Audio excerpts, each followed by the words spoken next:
السلام عليكم ورحمة الله وبركاته. إن الحمد لله نحمده ونستعينه ونستغفره ونعوذ بالله من شرور أنفسنا ومن سيئات أعمالنا. من يهده الله فلا مضل له ومن يضلل فلا هادي له. وأشهد أن لا إله إلا الله وحده لا شريك له وأشهد أن محمدا عبده ورسوله صلى الله تعالى عليه وعلى آله وصحبه وسلم تسليما كثيرا. أما بعد فقد قال الإمام البخاري رحمه الله تعالى باب فضل من استبرأ لدينه.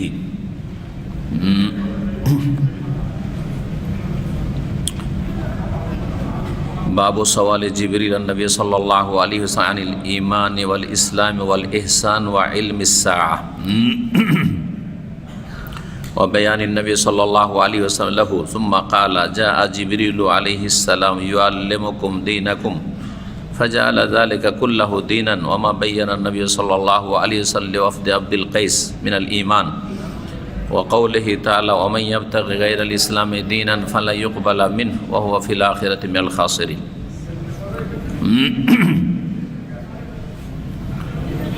আল্লাহ রাব্বুল আলামিনের যাবতীয় প্রশংসা যে মহান আল্লাহ রাব্বুল আলামিন মানব জাতিকে দিন শেখাবার জন্য প্রিয় নবী মুহাম্মদ রাসূলুল্লাহ সাল্লাল্লাহু আলাইহি সাল্লামকে শেষ রাসূল করে প্রেরণ করেছেন এবং তার কাছে জিবরাইল আলাইহিস সালাম মারফত আসমানি ওহী নাযিল করেছেন।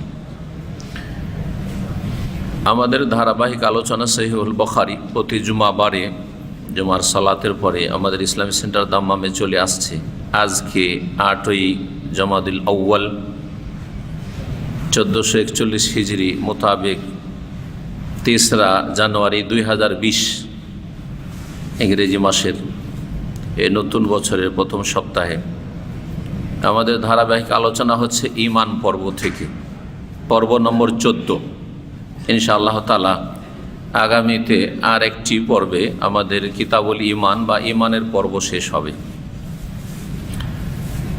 আজকে অধ্যায় নম্বর 37 ইমাম বুখারী রাহিমাহুল্লাহ বলছেন বাবু সওয়ালে জিবরিল নবী সাল্লাল্লাহু আলাইহি সাল্লাম।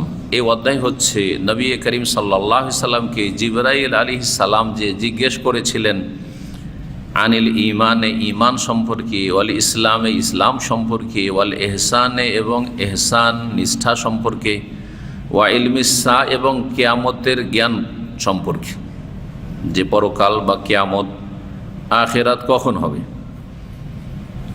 এই প্রশ্নগুলি সম্পর্কীয় যে হাদিসটি ওলামাদের কাছে প্রসিদ্ধ হাদিসে জিবরিল নামে, জিবরাইল আলাইহিস সালামের হাদিস, মানে এমন হাদিস যাতে জিবরাইল আলাইহিস সালাম 5টি প্রশ্ন করেছিলেন। বিস্তারিত যদি বলতে হয় না হলে মূলত 4টি প্রশ্ন রাসূলুল্লাহ সাল্লাল্লাহু আলাইহি সাল্লামকে। উদ্দেশ্য ছিল যে এই প্রশ্নগুলির মাধ্যমে যারা জনগণ সাহাবায়ে কেরাম বসে আছেন তারা দিন শিখতে পারবে। এই উদ্দেশ্যে জিবরাইল আলাইহিস সালাম এসেছিলেন। দ্বীনের মৌলিক বিষয়গুলি, বুনিয়াদি বিষয়গুলি শিখাবার জন্য জিবরাইল আলাইহিস সালাম এসেছিলেন। জ্ঞানী মানুষের জিজ্ঞাসার মাধ্যমে অনেক লোকেরাই জানার সুযোগ পায়। সবাই জিজ্ঞাসা করতেও পারে না গুরুত্বপূর্ণ প্রশ্ন, আর সবাই আবার অনেকে জিজ্ঞাসা করতে পারলেও লজ্জায় জিজ্ঞাসা করে না, অনেকে ভয়ে জিজ্ঞাসা করে না, ভুল হয়ে যাবে, কি হবে না হবে, বিভিন্ন কারণ থাকে অনেকের নীরব থাকার। তো জিবরাইল আলাইহিস সালাম এসেছিলেন যাতে করে এই বিষয়গুলি সম্পর্কে জিজ্ঞাসা করার মাধ্যমে সাহাবায়ে কেরামদেরকে দিন সম্পর্কে শিখাবার ব্যবস্থা করেন। দিন বলছেন জিবরাইল আলাইহিস সালাম যে নবী সাল্লাল্লাহু আলাইহি ওয়াসাল্লামকে জিজ্ঞাসা করেছিলেন ঈমান সম্পর্কে, ইসলাম সম্পর্কে আর ইহসান সম্পর্কে। এই 3টি বিষয়কে আকীদার ভাষায় বলা হয় মারাতিবুদ্দিন, দ্বীনের স্তরসমূহ। কেউ যদি আপনাদেরকে জিজ্ঞাসা করে এগুলি জানতে হবে। আমাদের দেশের মুসলিমরা কি অনেক আলেম সমাজও হতভম্ব যদি জিজ্ঞাসা করেন, কারণ আকীদা তাওহীদ ভালো করে পড়া হয় না। সেই জন্য দ্বীনের স্তর কয়টি এবং কি কি, ও তো অধিকাংশ লোক চুপ হয়ে যাবে, কিছু বলবে না। দ্বীনের স্তর আবার কি জিনিস? দিনের স্তর হচ্ছে কয়টি? তিনটি। তিনটি, ছয়টি না। কে ছয়টি বলল? হ্যাঁ, তিনটি। দিনের স্তর হচ্ছে তিনটি, ইসলাম, ঈমান আর ইহসান। নিচের দিক থেকে যদি যান আর ওপর দিক থেকে যদি আসেন তো ইহসান, তারপরে ঈমান, আর তার নিচে হচ্ছে ইসলাম। জি।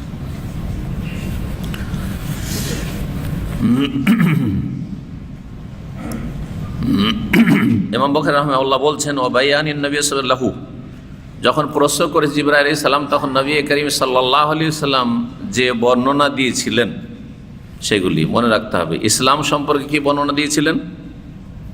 আসছে হাদিস, ইসলামের যে 5টি স্তম্ভ।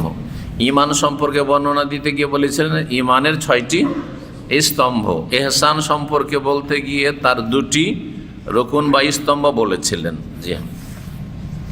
সুম্মা কালা, এই কথাগুলি শোনার পরে জিবরাইল ইসলাম শেষখানে বলেছিলেন, বা রাসূলুল্লাহ সাল্লাল্লাহু আলাইহি ওয়াসাল্লাম বলেছিলেন যে জিবরাইল কেন এসেছিল, একে চেনো কি? যা জিবরিল আলাইহিস সালাম, জিবরাইল আলাইহিস সালাম এসেছিলেন। জিবরাইলকে জিবরাইলও বলা হয় আর জিবরিলও বলা হয়, দুটোই কিন্তু আমাদের বাংলা ভাষাভাষীদের মধ্যে জিবরাইলটা বেশি প্রসিদ্ধ। জিবরাইল, ইসরাফিল, মিকাইল, এই 3টে নাম তো ঠিক আছে।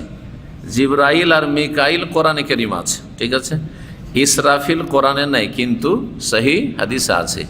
আর এর সাথে মিলিয়ে যে আর এক ফেরেশতার নাম আমাদের দেশীয় নাম, সেটা হচ্ছে আজরাইল। এই নাম কোনো আয়াতেও নেই, কোনো হাদিসেও নেই। কি বুঝলেন? সুতরাং মালাকুল মওতকে, মরণের দায়িত্বশীল ফেরেশতাকে আজরাইল বলবেন না, এটা বেদাতি কথা। কথা বোঝা যাচ্ছে? এটা অজ্ঞদের কথা, দেখা দেখি কথা, এটা এলম নাই, কোনো হাদিসে নেই। জি। কেউ কেউ বলেছেন যে ইহুদি নাসারাদের কিতাব আছে। তারপরেও একটি ডিকশনারি আছে খ্রিস্টানের লেখা, আরবি ডিকশনারি আল মুনজিদ, ওতে আজরাইল বলেন, ইসরাইল বলেছে। ইসরাইল আইন দিয়ে, আজকালকার ইসরাইল হচ্ছে হামজা দিয়ে, ইসরাইলকে ইসরাইল বলছে। এটা হচ্ছে এই ইহুদিদের দেশ, জি, যা মুসলিম দেশ দখল করে, আর ওটা হচ্ছে ইসরাইল আইন দিয়ে। তো আজরাইল নাম খ্রিস্টানদের কিতাবও নাই। ওটা বোঝা গেছে ওদের কাছ, তাহলে খ্রিস্টানদের কাছ থেকে বা ইহুদিদের কিতাব থেকে, আহলি কিতাবের কিতাব থেকে নেওয়া, আর ওই ইসরাইলটাকে আজরাইল করে দিয়ে আমার দেশের বক্তারা বলে থাকে। আর জনগণ তো বক্তাদের কাছ থেকে দিন শিখে, সুতরাং সঠিক দিন পায় না। কারণ শুধু বক্তাদের কাছ থেকে আলেম যদি না হয় তো ওদের কাছ থেকে সঠিক দিন শিখতে পারবে না।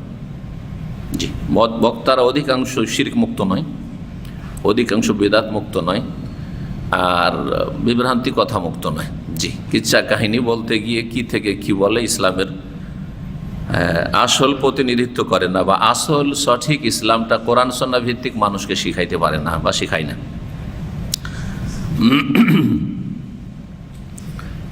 জিবরাইল আলাইহিস সালাম এসেছিলেন ইউআল্লিমুকুম দীনাকুম, উদ্দেশ্য ছিল তোমাদেরকে তোমাদের দিন শিখানো। কি শিখানো?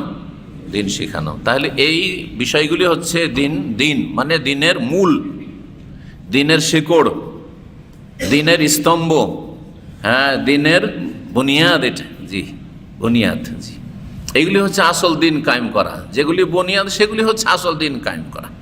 বুনিয়াদি যদি না থাকে তাহলে এছাড়া অন্য কিছুর নাম হচ্ছে দিন কায়েম করা, ভুল। এটা ব্যাখ্যা। জি, ফাজাল আজু আলাইকা কুল্লাহু দীনান, এই সবগুলিকে ইসলামের 5টি, ঈমানের 6টি আর ইহসানের 2টি, হ্যাঁ, 6, 5, 11 আর 2, 13, এগুলিকে কি বলেছিলেন? দিন বলেছিলেন। ওমা বাইয়ানান নবী সাল্লাল্লাহু আলাইহি ওয়াফদে আব্দুল কাইস, আর আব্দুল কাইসের প্রতিনিধি যে এসেছিল মদিনায়, তাদের সামনে যা বর্ণনা দিয়েছিলেন রাসূলুল্লাহ সাল্লাল্লাহু আলাইহি সাল্লাম মিনাল ঈমান, ঈমানের পরিচয় দিতে গিয়ে, ঈমানের ব্যাখ্যা করতে গিয়ে, ওটাও হাদিস আসছে। ওখানে ঈমানের ব্যাখ্যা দিয়েছেন জিবরাইলের হাদিস থেকে একটু ভিন্ন করে। তাহলে দুটো মিলালে যেই কথাটি বোঝা যায়, সেটা ইমাম বুখারী রাহিমাহুল্লাহ এখানে সূক্ষ্ম কথা বোঝাতে চাইছেন। আব্দুল কাইসের এই প্রতিনিধি কাদেরকে বলা হয়? অনেক লোকের আছেন, আপনারা কয়েকশো লোক ধরেন, আর 5 জন লোক 10 জন লোককে ডাইরেক্টরের কাছে পাঠাইলেন কোনো একটি কাজের জন্য, হ্যাঁ, বা কোনো একজন দায়িত্বশীলের কাছে পাঠালেন যে আমাদের এই কথাটি আপনি পৌঁছে আসেন বা আপনারা গিয়ে জেনে আসেন। এদেরকে কি বলা হয়? ওয়াফদ মানে প্রতিনিধি বলা হয়, প্রতিনিধি দল। তো এই ওয়াফদ আব্দুল কায়েস বংশের ছিল। এই আব্দুল কায়েস বংশের এলাকা বাড়ি কোথায় ছিল? আপনারা যে এলাকায় বসে আছেন এই এলাকাতেই ছিল। জি, বোঝা গেছে না? আব্দুল কায়েস বংশ এরা বাস করতো আলহাসার কাছে। আলহাসার এদের এলাকা আলহাসা থেকে শুরু করে দারিন পর্যন্ত ছিল। দারিনও জানেন আপনারা, তাই না? নাম শুনেছেন অনেকে, দারিন না শোনেননি? কাতিফ তারু, তারপরে দারিন আছে না? হ্যাঁ, জি। তো দাম্মামটা ছিল না। দাম্মামের বয়স 100 বছর, মোটামুটি 80 থেকে 100 বছর বলা হচ্ছে। কিন্তু দারিন আর কাতিফ এই নামগুলি এসেছে সাহাবায়ে কেরামদের যুগে। হ্যাঁ, কিতাবে, সিরাতের কিতাবে, সাহাবায়ে কেরামদের জীবনের কিতাবাদিতে। জি, আলা ইবনুল হাদরামি রাদিয়াল্লাহু তাআলা আনহু বিখ্যাত সাহাবী, তার নামে একটা রোড আছে এই টয়োটাতে এখানে। তো এই সাহাবী এই এলাকার প্রথম আমির ছিলেন, হ্যাঁ, দায়িত্বশীল ছিলেন রাসূলুল্লাহ সাল্লাল্লাহু আলাইহি ওয়াসাল্লামের পক্ষ থেকে। জি, তাকে নেতৃত্ব দিয়ে পাঠানো হয়। জি, তো ওনার সফর দারিন, উনি যে সফর করে দারিন পর্যন্ত এসেছেন এই কথা রয়েছে। আর তিনি প্রথম এসেছেন আলহাসার কাছে, যেই প্রাচীন জুমা মসজিদ, ইসলামের ইতিহাসে দ্বিতীয় জুমা মসজিদ, মসজিদে নববীর পরে। জি, সেই মসজিদটি কেউ দেখেছেন? কেউ গিয়েছেন ওই এলাকা? জাওয়াসা, গারার দিকে, গারা যেটা আলহাসা থেকে সাইডে গিয়েছে। এই মসজিদ আমি দেখতে গিয়েছি, কিন্তু সেই সময় কাজ চলছিল, মেরামত মেনটেন্যান্সের কাজ চলছিল, যার ফলে বন্ধ ছিল। কিন্তু মসজিদের কাছাকাছি যে প্রাচীর ঘেরা আছে, কাজ চলছে, ওখান থেকে ফিরে এসেছি। এখন রেডি হয়ে গেছে, ভিতরে যেতে দিচ্ছে, আপনি মসজিদে নামাজ পড়ে আসতে পারেন। রাসূলুল্লাহ সাল্লাল্লাহু আলাইহি ওয়াসাল্লাম মসজিদে নববীর পরে দ্বিতীয় এই মসজিদটি কায়েম হয় কখন?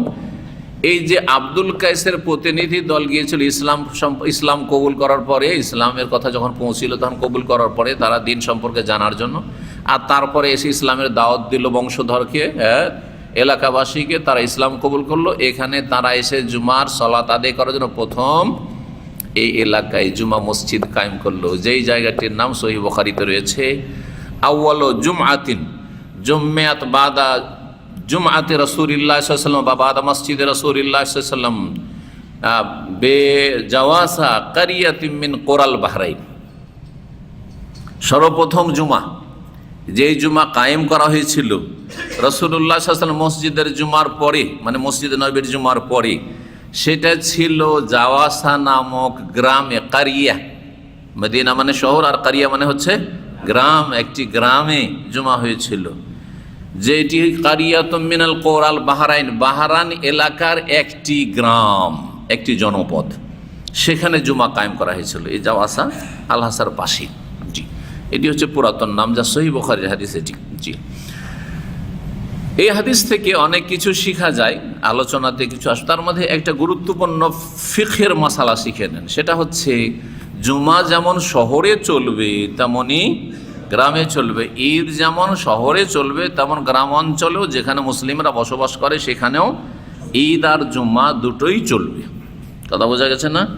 এটাই হচ্ছে অধিকাংশ ফুকাহায়ে কেরামদের মত, আর এটি হচ্ছে মুহাদ্দিসিনদের মত, আর এটি হচ্ছে কোরআন এবং হাদিস ভিত্তিক মত। দলিল এই হাদিস যে জুমা কায়েম হয়েছিল ইসলামের ইতিহাসে দ্বিতীয় জুমা শহরে নয়, গ্রামে। মদিনা ঠিক আছে শহর, নবী সাল্লাল্লাহু আলাইহি ওয়াসাল্লাম মানে থেকে শহর মদিনা, হ্যাঁ, কিন্তু এটা তো শহর ছিল না, এটা কি ছিল? কারিয়া, গ্রাম ছিল। তাহলে গ্রামেও জুমা কায়েম হয়েছে। সুতরাং ঢাকা শহরে, রাজশাহী শহরে, চিরাং শহরে যেমন জুমা পড়বেন, তেমন আপনার পল্লী গ্রামও যেখানে মুসলিমরা বাস করে সেখানেও জুমা পড়বেন, ঈদ পড়বেন, আর পড়ছেনও প্র্যাকটিক্যালি। কিন্তু হানাফি মাযহাবের ফতুয়া, হেদায়া বেকায়ের কি ফতুয়া আছে যে গ্রামে শহর ছাড়া জুমাও চলবে না, ঈদ চলবে না, ঈদও নেই, জুমা নেই। ফেকাতে ফতুয়া এটাই আছে। ফতুয়া আলমগিরি আর অন্যান্য ফতুয়াতে এইগুলিই আছে, স্বামী সব এই ফতুয়ায় আছে। যখন ফতুয়া হচ্ছে ফেকার যে জুমার ঈদ নেই গ্রামে, আর তারপরেও জুমা পড়ছেন, তাহলে জুমা কবুল হবে কি হবে না সন্দিহান হানাফি ভাইয়েরা, হানাফি ওলামারা।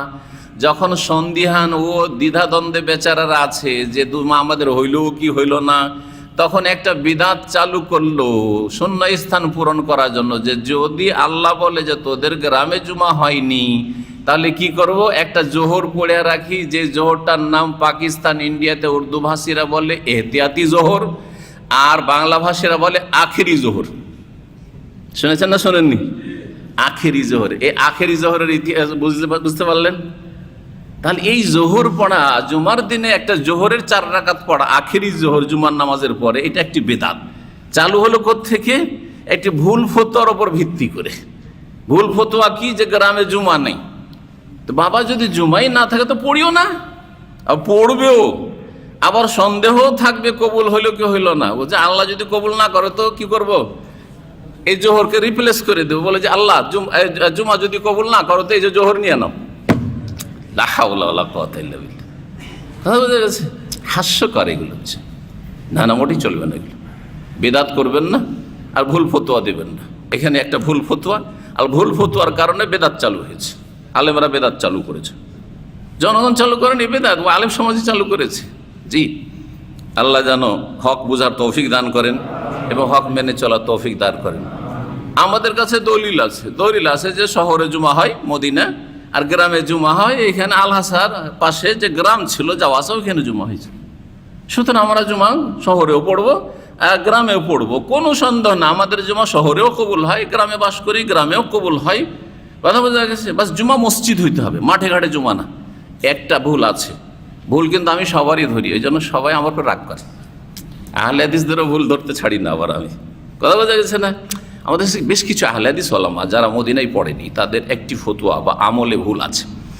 তারা যেখানে সেখানে মাঠে ঘাটে ভুল জমা পড়িলে, জলসার মাহফিল আছে বা মাহফিল ইজতেমা চলছে, ওইখানে জুমার মসজিদ নেই, কিচ্ছু নেই, ওই এমনি জুমা হয়ে গেল।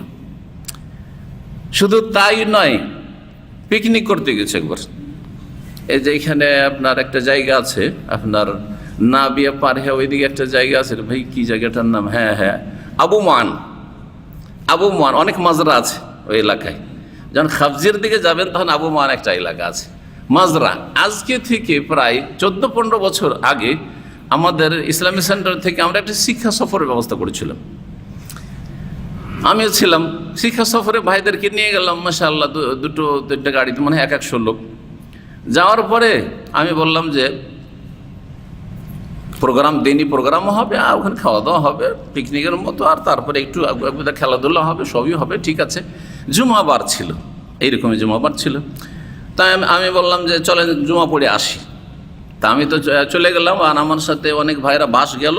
আবু মান শহর পাশে আছে, সুন্দর জুমা মসজিদ আছে, মাত্র 4-5 কিলোমিটার, যেখানে গাড়ি আছে আমাদের কাছে 5 কিলোমিটার দূরে জুমা পড়ে চলে আসলাম। অন্য 2-1 শেখ ছিল, তারা ওই দেশি আহলে হাদিস ফতোয়ার উপর আমল করে ওই মাজরার জঙ্গলে ওইখানে জুমা পড়ে নিল। আরে ভুল, এটা ফতোয়া। এইরকম জুমা নেই। জুমার জন্য জুমা মসজিদ হইতে হবে, মুসলিম যদি সরকার হয় তাহলে মুসলিম সরকারের স্বীকৃত হইতে হবে যে জুমা মসজিদ এটা এরকম হওয়া উচিত, এটাই ঠিক। জি, সৌদি আরবে এরকম আমল আছে, মাঠে ঘাটে জুমা নেই। এইরকম ফতোয়া কোনো শেখের নাই, না শেখ ইবনে বাজের আছে, না ইবনে উসাইমিনের আছে, না আলবানির ফতোয়া দেখাতে পারে। 3 জন পৃথিবীর সবচেয়ে বড় আলেম এই যুগে, যাদের কাছ থেকে যারা এলেম শিখবে না তারা সহি আকীদা মানহাজ পাবে না। জি হ্যাঁ, তাদের ফতোয়াতে এমন কিছু নেই যে মাঠে ঘাটে বন জঙ্গলে মরুভূমিতে আমরা 50 জন আছি, যাচ্ছেন ওমরাতে, আর গাড়ি খারাপ হয়ে গেল, চলো ভাই এই মাঠে মরুভূমিতে আমরা কি করি, জুমা পড়িনি। না, এরকম কোনো জুমা নেই। সফরে হন অথবা মকিম হন, সফরে হন অথবা মকিম হন। তো মকিম এটা, এই যে আপনি পিকনিক টিকনি করতে মাঠে ঘাটে গিয়েছেন, আপনি এখান থেকে হাফ মন গেছেন ধরেন, 25-50 জন 100 জন, আর ওখানে গিয়ে আবার জুমাবারে সারাদিনের জন্য আমরা এসেছি শিক্ষা সফরে, ওখানে জুমা পড়া শুরু করে দিবেন? না, ঠিক নয়, এটা ভুল, ওইটা ফতোয়া। তা বুঝতে পারছেন না? তাহলে ব্যালেন্সটা ঠিক রাখতে হবে। গ্রামে জুমা হবে, শহরে জুমা হবে। যারা বলছে গ্রামে জুমা হবে না, হানাফি ফতোয়া, ওইটাও ভুল। এইরকম আমাদের কিছু আহলে হাদিস আলেমরা যে ওই আগে থেকে ফতোয়া দিয়ে আসছে আর আমল করে আসছে, যেখানে সেখানে প্যান্ডেল লাগিয়ে ওইখানে জুমা পড়া শুরু করে দিল, এটা ভুল। অথবা কোনো জায়গায় গেল, 25-50 জন আছে, ওইখানে একজন খুতবা দেওয়া শুরু করলো, জুমা পড়ে নিল, এটাও ভুল। জি, আল্লাহ যেন আমাদেরকে কোরআন সুন্নাহর অনুসরণে তৌফিক দান করেন।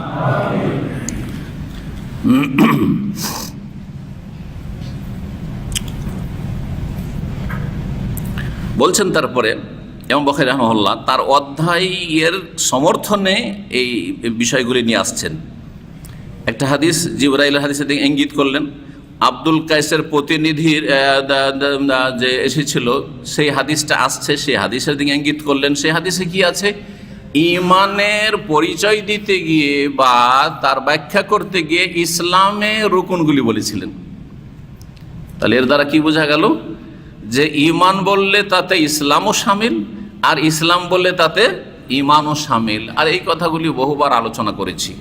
এমন কোন লোক হতে পারে না যে এই লোকটা মুসলিম কিন্তু মুমিন নয়, হ্যাঁ, আর বা এই লোকটা ইমানদার মুমিন কিন্তু মুসলিম নয়, না, হলে দুটোই আছে, আর না হলে মুসলিমই নাও। কথা বোঝা গেছে? হ্যাঁ, যদি গুনাহ থাকে তাহলে বলো মুসলিম মুমিন কিন্তু ফাসিক, গুনাহগার, ফাসিক, পাপিষ্ঠ। ওয়াকাউলিহি তাআলা, মহান আল্লাহর বাণী, ওয়ামান ইয়াবতাগি গায়রাল ইসলামি দীনান, ইসলাম ছাড়া অন্য কোনো দিন কেউ যদি তলাশ করে, অন্য কোনো দিনের মাধ্যমে মুক্তি তলাশ করে, যে সবগুলি তো পথ, আল্লাহকে পাওয়ার। আজকাল নাস্তিক টাইপের লোকেরা, সেকুলার মাইন্ডের লোকেরা, জেনারেল শিক্ষিত অনেক লোকেরা যাদের ইসলামের জ্ঞান কিছুই নেই, ইসলাম পড়াশোনা করে না, কিন্তু দুনিয়ার শিক্ষায় শিক্ষিত হয়েছে, তারা কিন্তু এই উদাহরণটা দিয়ে থাকে। কি বলে থাকে? যে ধরেন ঢাকা শহর আসবেন, কতগুলি রাস্তা এসে ঢুকছে ঢাকায়, বহু রাস্তা, তাই না? পূর্ব পশ্চিম উত্তর দক্ষিণ চারিদিক থেকে রাস্তার রাস্তা, কেউ বড় রাস্তা দিয়ে ঢুকছে, কেউ ছোট রাস্তা দিয়ে ঢুকছে, না, সবার উদ্দেশ্য হচ্ছে ঢাকা শহরে ঢুকা। ঠিক তেমনি সবার উদ্দেশ্য হচ্ছে আল্লাহকে পাওয়া, সবার উদ্দেশ্য হচ্ছে জান্নাত পাওয়া। সুতরাং সেটা ইসলাম দিয়ে হইতে পারে, আর ইহুদি হয়ে হইতে পারে, খ্রিস্টান হয়েও হইতে পারে, হিন্দু হয়েও হইতে পারে, আর বুদ্ধিস্ট হয়ে হইতে পারে। বাতিল কথা, ভালো করে শোনেন। আল্লাহ বাতিল ঘোষণা করেছেন, দিন আপনি আল্লাহর পালন করছেন, হ্যাঁ, সুতরাং আল্লাহর দিক নির্দেশনা গাইড মোতাবেক আপনাকে ইসলাম বুঝতে হবে আর ইসলাম আমল করতে হবে, দিন বুঝতে হবে, দিন পালন করতে হবে। আল্লাহ কোন দিন কবুল করবেন? একমাত্র ইসলাম। ইসলাম ছাড়া আল্লাহর কাছে অন্য কোনো দিন নেই। এগুলো মানুষের তৈরি করা দিন, হয় মানুষের তৈরি করা দিন, আর না হলে আগে যদি আসমানি দিন থেকে থাকে সেগুলি হচ্ছে মনসুখ, ক্যান্সিল, রহিতকৃত দিন। যেমন বাংলাদেশের, হ্যাঁ, বর্তমান সংবিধান বাংলাদেশের ৭১-এর পরের বিধান, কেউ যদি পাকিস্তানি সংবিধান মানে তাহলে সে দেশদ্রোহী। কেউ যদি বলে তার আগের আমি ব্রিটিশ সংবিধান মেনে চলবো তাহলে দেশদ্রোহী। কেউ যদি বলে মোগলদের সংবিধান মেনে চলবো তো দেশদ্রোহী। কথা ঠিক না?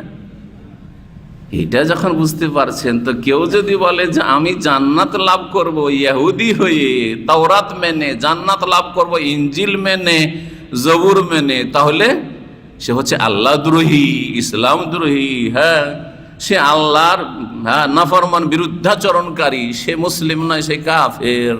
কথা বোঝা গেছে? ওয়ামান ইয়াবতাগি গায়রাল ইসলামি দীনান, ইসলাম ছাড়া অন্য কোনো দিন, পন্থা, জীবন বিধান যদি কেউ তলাশ করে যে তাতেই আমি মুক্তি লাভ করব, সেটি আমার জীবন বিধান, ফালা ইউকবালা মিনহু, কোশ্চিন কালেও তা গ্রহণ করা হবে না তার পক্ষ থেকে। কে গ্রহণ করবেন না? আল্লাহ কবুল করবেন না। যখন আল্লাহ কবুল করলেন না আপনার এই পন্থা, সুতরাং পরকালে কি হয়ে গেলেন? ওয়াহুয়া ফিল আখিরাতি মিনাল খাসিরিন। এই শ্রেণীর লোকেরা যারা ইসলাম ছাড়া অন্য কোনো রাস্তা দিয়ে আল্লাহকে পেতে চেয়েছে, আল্লাহর সন্তুষ্টি অর্জন করতে চেয়েছে, আল্লাহকে রাজি করতে চেয়েছে, জান্নাত পেতে চেয়েছে, তারা পরকালে যেখানে বিচার হবে, হিসাব নিকাশ, সেখানে ক্ষতিগ্রস্ত হবে, জাহান্নামে যাবে। জি, ইসলাম ছাড়া অন্য কোনো পথ নেই। যেমন বর্তমান আপনার দেশের সংবিধান ছাড়া আর অন্য কোনো সংবিধান মেনে চলার কোনো অবকাশ নেই, না হলে আপনি অপরাধী বলে আপনি সাব্যস্ত হবেন। হাদিস নম্বর 50, আবু হুরায়রা রাদিয়াল্লাহু তাআলা আনহু থেকে বর্ণিত, তিনি বলছেন, কানান নবী সাল্লাল্লাহু আলাইহি ওয়াসাল্লাম বারিজান ইয়াওমান লিন্নাস, নবী করিম সাল্লাল্লাহু আলাইহি ওয়াসাল্লাম একদিন জনগণের সম্মুখে প্রকাশ্যে বসেছিলেন। যেমন প্রকাশ্যে আমি বসে আছি, হ্যাঁ, আপনারা সবার সামনে বসে আছেন, মানে কোনো গোপন আলোচনা নয় বা এক দুজন নয়, লোকজন অনেকে বসে আছে, আর নবী করিম সাল্লাল্লাহু আলাইহি ওয়াসাল্লাম মসজিদে নববীতে বসে আছেন। ফাতাহু রাজুলুন, জনৈক ব্যক্তি আসলো, অচেনা ব্যক্তি। ফাকালা, এসে জিজ্ঞেস করলো, এই হাদিসের বাক্যগুলি একটু ভিন্ন ভিন্ন আছে।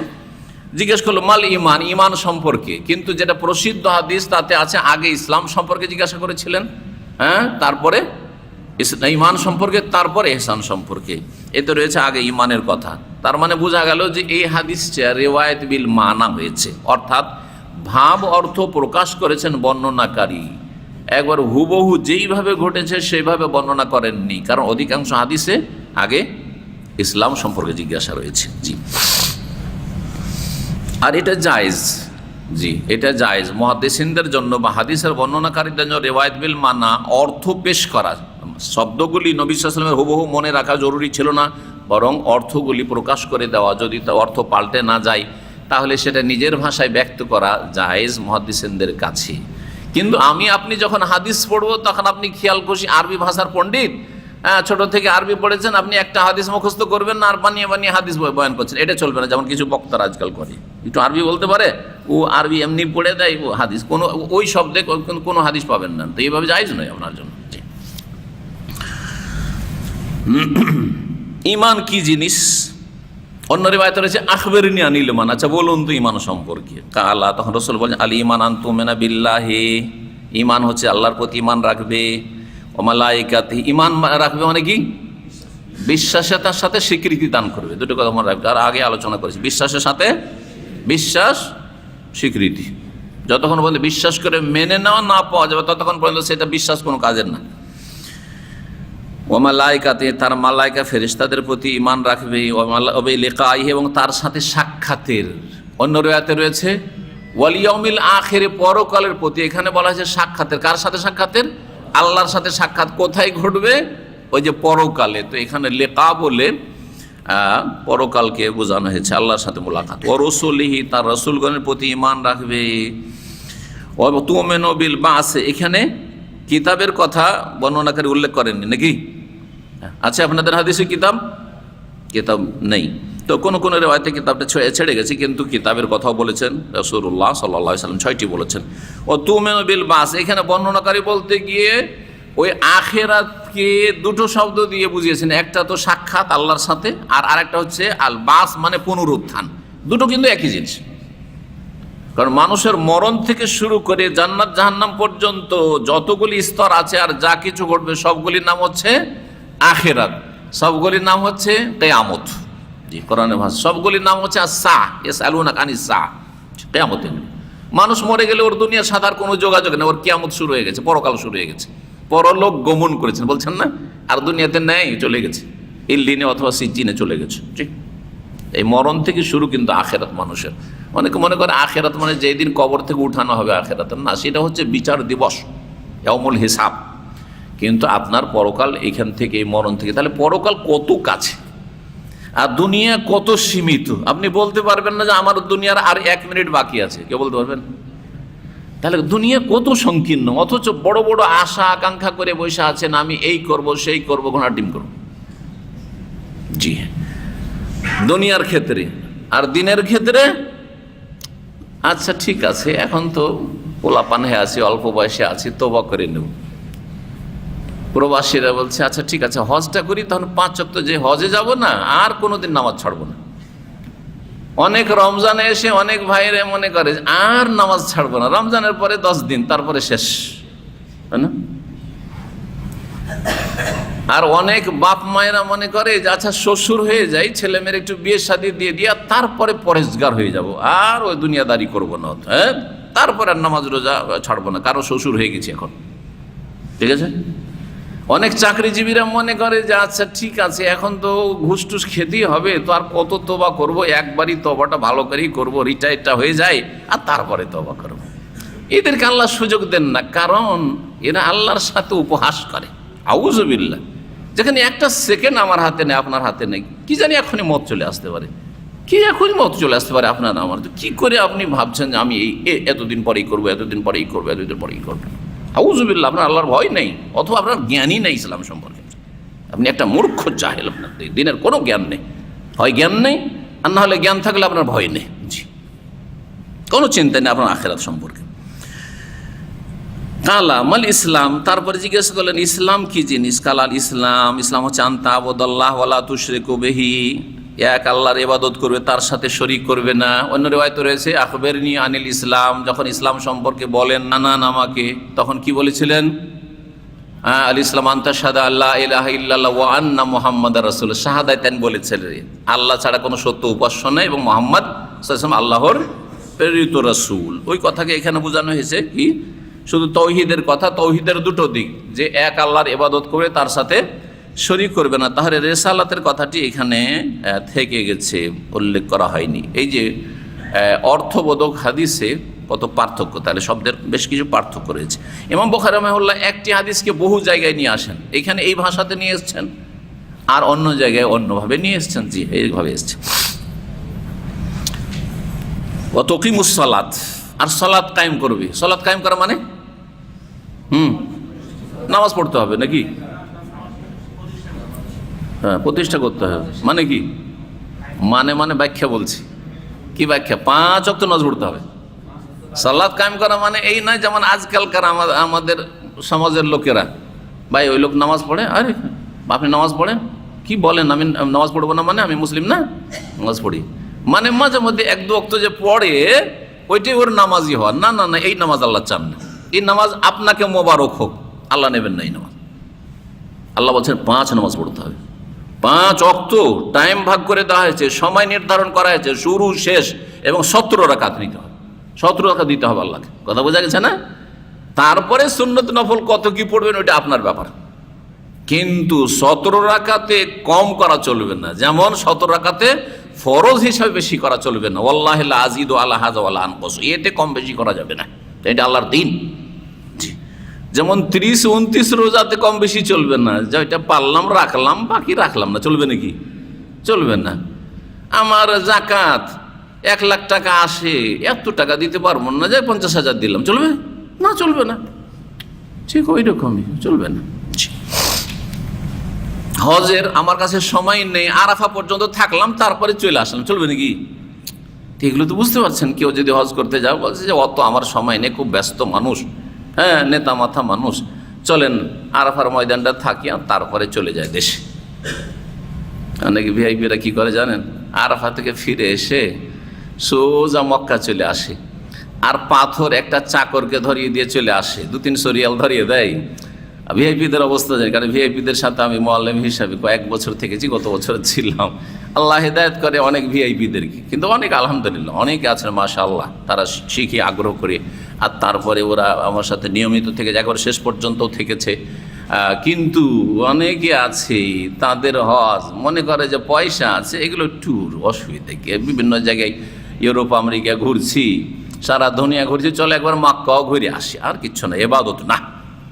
যার ফলে খেলতামাশা করে। যেমনই 10 তারিখে সকালবেলা এলো মেনা, আসার পরে ওখান থেকে সব লেগেজ টেগেজ নিয়ে দিল টান মক্কা, কারণ মক্কা থেকে হিলটনে থাকবে, না ইন্টারকন্টিনেন্টালে থাকবে, 5 স্টারে থাকবে, আর এখানে কে পড়ে থাকে? তারপরও ভিআইপি সীমা, যেমন তো না ভিআইপি, সেখানে অ্যাটাচ বাথরুম, আর মাত্র কয়টা করে লোক, আর কি মাশাআল্লাহ সেখানে সুযোগ সুবিধা, তারপরেও না পরোয়া নেই ইবাদতের। দিনের ক্ষেত্রে হয় অজ্ঞতা, আর না হলে বেপরোয়া হয়ে যাওয়া, পরোয়া না করা, যা পারলাম করলাম, অসুবিধা কি? এইভাবে আল্লাহ নেবেন না, খেলতামাশা করছেন আপনি। আর আসলো না, 100, 200, 300 পর্যন্ত ধরিয়ে দিল, 3 দিন পাথর মেরে দিবি। ওই যে কর্মচারী বিভিন্ন মক্কার লোকগুলো আছে, থাকে এদিক সেদিক ঘুরে, ওদেরকে 300 রিয়াল ধরিয়ে দিল, আমার পাথরটি মেরে দিস। তো রাত কে থাকবে এখানে এতে মেনাতে? বলছে যে এগুলো সব সুন্নাত, কারণ ওর সুবিধাবাদী। হ্যাঁ, কোন মজহাবে হালকা করা হয়েছে, বাস তলাশ করো যে কোন মজহাবে সুন্নাত বলা হয়েছে, কাজ হয়ে গেছে। সুন্নত মানে জবাই করো, সুন্নত মানে কি? জবাই করো। সুন্নত মানে ছাড়ো, আর মাকরু মানে করো। এটা আমাদের দেশীয় ইসলাম। বিদাতীরা মাকরু বানিয়েছে হারামকে, কিসের জন্য? করার জন্য, হারাম কাজ করার জন্য। আর ফরজ অজেবকে সুন্নত বানিয়েছে কিসের জন্য? ছাড়ার জন্য। বুঝতে পারলেন না? এর উদাহরণ হচ্ছে দাড়ি ওয়াজিবকে সুন্নাত বানিয়ে দিয়ে জবাই করছে, মেলা আছে তার মধ্যে এই হজের এগুলো, এইটা একটা। আর মকরু হচ্ছে ধূমপান করা, জর্দা তামাক। মকরু বলে হুজুরেরা খাবে, এখন হুজুররাকে খেতে হবে, হারাম বললে তো খাওয়া যাবে না, তাহলে কি করতে হবে? হারাম থেকে ওকে মকরুতে নামিয়ে দেওয়ার। মকরু মানে ঘৃণিত। কার কাছে ঘৃণিত? আল্লাহর কাছে ঘৃণিত, রাসূলুল্লাহ সাল্লাল্লাহু আলাইহি ওয়াসাল্লামের কাছে ঘৃণিত, ইসলামের দৃষ্টিতে ঘৃণিত। তো আপনার কাছে কেন এত রুচিকর? আপনার কাছে কেন এত প্রিয়? আল্লাহ ঘৃণা করে, রসুল ঘৃণা করেন, কিন্তু আপনি ভালোবাসেন ধূমপান করা অথবা জর্দা খাওয়া। কিছু হুজুরের আছে যারা ধূমপান যদি নাও করে কিন্তু জর্দা ছাড়া তো বাঁচতে পারে না ওরা। আউযুবিল্লাহ, আউযুবিল্লাহি মিনাশ শাইতানির রাজিম। খাবাইস, এগুলি নোংরা জিনিস। ঠিক।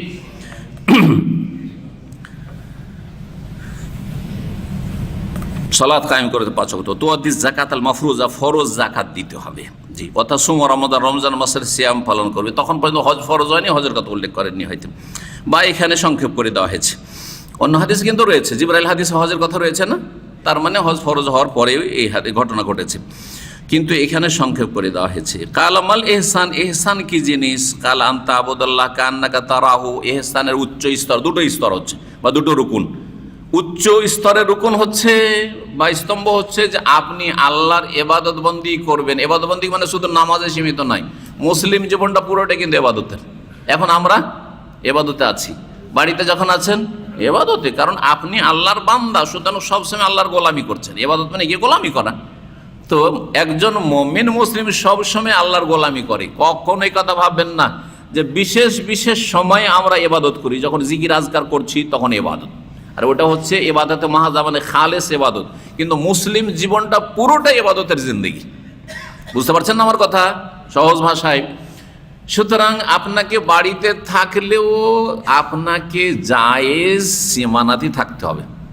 বাড়িতে থাকলে আপনার হারাম করা চলবে, হারাম দেখা চলবে, ওয়াজিব ছাড়া চলবে, স্ত্রীর সাথে খারাপ আচরণ করা চলবে, ছেলে মেয়েদের উপরে জুলম অত্যাচার করা চলবে, কারো হক নষ্ট করা চলবে, বাপ মায়ের সাথে ভাই বোনদের সাথে খারাপ আচরণ করা চলবে। তাহলে তো এটার নামই তো ইবাদত। আমি সব ইসলাম মেনে চলছি, এখানে পরিবারেও ইসলাম মেনে চলছি, আমি সমাজেও ইসলাম মেনে চলছি, আমি ভাইদের সাথে বসে আছি এখানে ইসলাম মেনে চলছি, আমি আদালতে বসেছি বিচারপতি, সেখানে ইসলাম মেনে চলছি। এবাদতে আছেন আপনি, আপনি ডিউটি করছেন সেখানে এবাদতে আছি, কারণ এখানে আমি হালাল রুজি নেব, সুতরাং আমার সময় দেব, তার এগনিস্টে তার বিনিময়ে পয়সা নেব। এবাদতে আছেন আপনি, আপনি রাষ্ট্রপতি প্রধানমন্ত্রী, সুতরাং আপনি এবাদতে আছেন, আপনি দেশে দায়িত্ব পালন করছেন। এই দায়িত্ব যদি দায়িত্বহীনতা হয় তো কিয়ামতে ফাঁসতে হবে। সমস্ত ইবাদত, সারা জীবনটাই মুসলিমের ইবাদত, সারা জীবনটাই হচ্ছে ইবাদত। জি, এই জন্য আল্লাহ বলছেন ওয়াবুদ রাব্বাকা, রবের ইবাদত করতেই থাকো, চালিয়ে যাও, হাত্তা ইয়াতিয়াকাল ইয়াকিন, মওত আসা পর্যন্ত। তাহলে কোনো সময় বিরতি নেই যে এই সময় আমি ইবাদতে নেই, ফিরি আছি, না না, কখনো ফিরে না। হারাম করার জন্য ফিরি না আপনি, হ্যাঁ, আর ফরজ ওয়াজিবে আপনি ঘাটতি করার জন্য ফিরি না। হ্যাঁ, কিছু সময় আছে যেই সময়গুলিতে খাস খাস বিশেষ এবাদত নেই, কিন্তু আম এবাদতের জিন্দেগি আপনার পুরোটাই। তো এবাদত করবে মানে জীবন কাটাবে তুমি এইভাবে যে কান্নাকা তারাহু, আল্লাহর এবাদত করছেন যেন আপনি আল্লাহকে দেখছেন। ঘরে থাকেন, বাইরে থাকেন, রাস্তাঘাটে থাকেন, দোকানপাটে থাকেন, আর আপনি দিনের মজলিসে থাকেন, আর নামাজের ভিতরে থাকেন, বাইরে থাকেন, রোজার অবস্থায় থাকেন, বেরোজায় থাকেন, আপনি যেখানেই থাকেন না কেন, যেই সময় থাকেন না কেন, যেন আপনি আল্লাহকে দেখতে পাচ্ছেন। তাহলে আপনার আখলাক, চরিত্র, চাল চলনের কোয়ালিটি কত সুন্দর হবে। আল্লাহকে দেখতে পাচ্ছেন আপনি, ধরে নেন তো যে আল্লাহকে দেখতে পাচ্ছেন। আল্লাহকে দেখা তো বাদ দেন, হঠাৎ করে রাসূলুল্লাহ সাল্লাল্লাহু আলাইহি ওয়াসাল্লাম হাজির, এখানে যদি এই অবস্থায় হাজির না, যারা নবীকে হাজির নাজির বলে শিরকি আকীদা, ভালো করে বুঝেছেন, কিন্তু ধরে নেন বললাম, হ্যাঁ, ধরা হয় কি না? ধরে নেন যে রাসূলুল্লাহ সাল্লাল্লাহু আলাইহি ওয়াসাল্লাম এখানে চলে এসেছেন, তাহলে আপনাদের অবস্থাটা কেমন হবে বলেন দেখি? কেমন হবে আপনাদের প্রতিক্রিয়া, কেমন হবে আপনাদের আবেগ, কেমন হবে আপনাদের ইমানের অবস্থা, কেমন হবে আপনাদের আখলাক, চরিত্র, আমলের অবস্থা? তাহলে চিন্তা করেন, রব যেন আপনি দেখছেন তাকে, এইরকম ইমান তৈরি করা, এটা হচ্ছে ইহসানের উচ্চ স্তর। তাহলে এটা ইসলাম ইমানের পরে অনেক উচ্চ স্তর। সব সময় যেন আল্লাহকে আপনি দেখতে পাচ্ছেন। আল্লাহকে দেখলে যেমন অবস্থা আপনার হয়, সেইভাবে আপনি জীবনযাপন করুন। এটা যদি করা সম্ভব না হয়, ফাইনলাম তখন তারাহু, আপনি দেখছেন এইরকমটা আপনার মনে হচ্ছে না, কিন্তু তাহলে কমপক্ষে এইটা হইতে হবে, ফাইন না হইয়া রাখা, যে আল্লাহ আপনাকে দেখছেন। এইটাও যে মনে রাখতে পারবে সব সময় যে আল্লাহ আমাকে দেখছেন, তার দ্বারা কোনো গুনাহ হবে না। আর যদি হয়ে যায় তো সাথে সাথে কি করবে? ভুল স্বীকার করে তওবা করবে। ধরেন আমি আপনাদেরকে দেখছি, একটা উদাহরণ দিই, খুব সহজ ভাষায় উদাহরণ দিই, কারণ এই উদাহরণগুলো দিয়ে বোঝা যাবে। আপনি এটা ভুল কাজ করে দিয়েছেন আমার সামনে, ধরেন আমি দেখছি আপনার দিকে, আর আপনি ধরেন মোবাইল রিসিভ করেছেন, মজলিসে বসে হাদিসের মজলিস চলছে, আপনি মোবাইল রিসিভ করেছেন। আপনি বুঝতে পারছেন যে আমাকে তো সে দেখলো, এটা খুব খারাপ লাগলো আমাকে। সাথে সাথে অনুতপ্ত হবেন না? সাথে সাথে বলেন আগামীতে আর এই মোবাইল আমি চালু রাখবো না, এখানে করবেন না? এটার নামই হচ্ছে সংশোধন, এটার নাম হচ্ছে সংশোধন। তাহলে এতটুকু যদি একটা, যে আপনার মতো মানুষকে দেখে এত লজ্জা পান, এত অনুতপ্ত হন, আর খুব মনটা খারাপ হয়ে যায়, আর এই খুব খারাপ একটা আজকে হয়ে গেল, তাহলে রবের সামনে আল্লাহ সবসময়কে দেখছেন, সুতরাং ভুল হবেই না, অন্যায় হবেই না, পাপ হবেই না। আর যদি হয়ে যায় সাথে সাথে তওবা করো, আস্তাগফিরুল্লাহ, আল্লাহ ভুল করে দাও, তুমি মাফ করে দাও।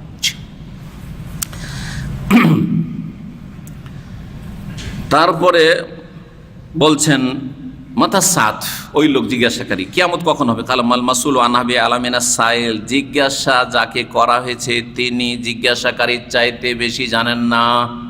তার মানে যেই লোক জিজ্ঞাসা করছে জিবরাইল, তার চাইতে বেশি রাসূলুল্লাহ জানছেন না। সবচেয়ে শ্রেষ্ঠ ফেরেশতা আর সবচেয়ে শ্রেষ্ঠ রাসূল, দুইজনই জানছেন না। তাহলে আমরা কি করে জানবো? তাহলে আমাদের দেশের কিছু আলেম সমাজ যে বলছে 2019 ইমাম মেহেদি চলে আসবে, গেল 2019 মেহেদি এলো না। কিছু লোকেরা জানেন মেহেদি নিয়ে খুব তাদের কৌতূহল, কেন? এরা হচ্ছে অলস, এরা হচ্ছে ওয়াকেজো, ফালতু লোক। এরা মনে করে যে আমাদের কিছু করা লাগবে না, সব ইমাম মেহেদির ওপর ইক্তাদায় তো বেহাজাল ইমাম, আমাদের কিছু করণীয় নেই। ইমাম মেহেদি আসলে সারা দুনিয়া ঠিক করে দিবে, আর আমরা আয়েশ আরামে খাবো, আর সারা দুনিয়াতে ইসলাম কায়েম করে নেব। না আমার কোরবানি দেওয়া লাগবে, না আমার মেহনত করা লাগবে, আমি নাকে তেল দিয়ে ঘুমাবো, আর হারাম হালাল সব খাবো, পাপ করব, ইমাম মেহেদি এসে সারা দুনিয়াকে ঠিক করে দিবে। এটা চলবে? নবী সাল্লাল্লাহু আলাইহি ওয়াসাল্লাম আশা করে বসেছেন না? বদর ওহদ করেছেন, কষ্ট করেছেন, সফর করেছেন, কত ঝুঁকি নিয়েছেন, কত বালা মুসিবত সহ্য করেছেন।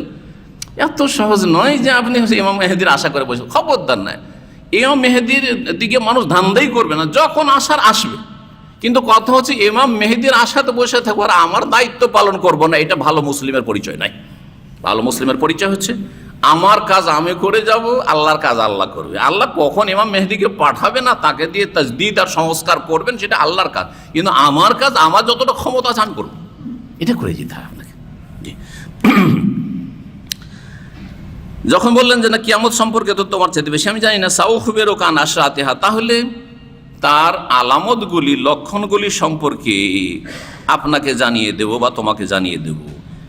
একটি হচ্ছে এজা ওয়ালাদাতিল আমাতু রাব্বাতাহা, যখন দাসী তার মনিবকে, মালিককে ভূমিষ্ঠ করবে। দাসী যখন মনিবকে কি করবে? জন্ম দেবে বা ভূমিষ্ঠ করবে।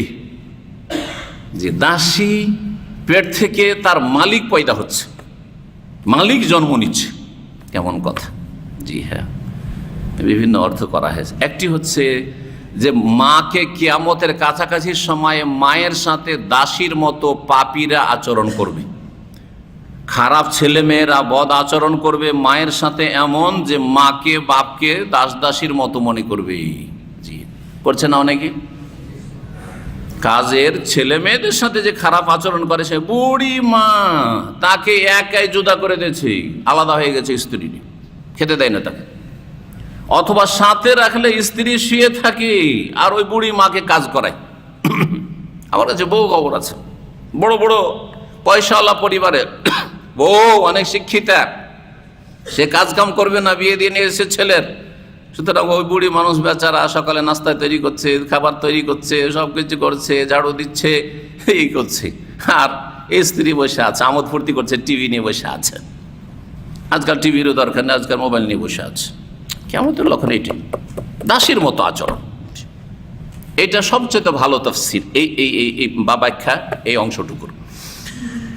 দ্বিতীয় অংশ হচ্ছে যে বাস্তবেই হবে, বাস্তবেই দাসী তার মনিবকে কি করবে, জন্ম দেবে। কেমন করে? এত যুদ্ধ হবে, এত মারামারি হবে, আর এত মানুষ ঘর বাড়ি থেকে দেশ থেকে উচ্ছেদ হবে যে কেউ কারো সাথে পরিচয় রাখবে না, কে কোথা থেকে কোন জায়গায় চলে গেল, অপরিচিত হয়ে গেল। যার পেট থেকে জন্মেছিল ভাগ্যচক্রে, তার সাথে কোথাও দেখা সাক্ষাৎ হয়ে গেল আর তাকে বিয়ে করে ফেললো, এরকম ঘটনা ঘটবে। যখন মানুষ খুব বেশি হতাহত হবে তখন এইরকমই তো মানুষ ছিন্ন ভিন্ন হয়ে যাবে। আত্মীয় স্বজন কোথায় বাপ গেছে, কোথায় মা গেছে, কোথায় ছেলে মেয়ে গেছে, কেউ কারো খোঁজ খবর রাখেন। আল্লাহ আকবার, আল্লাহ যেন আমাদের হেফাজত করেন।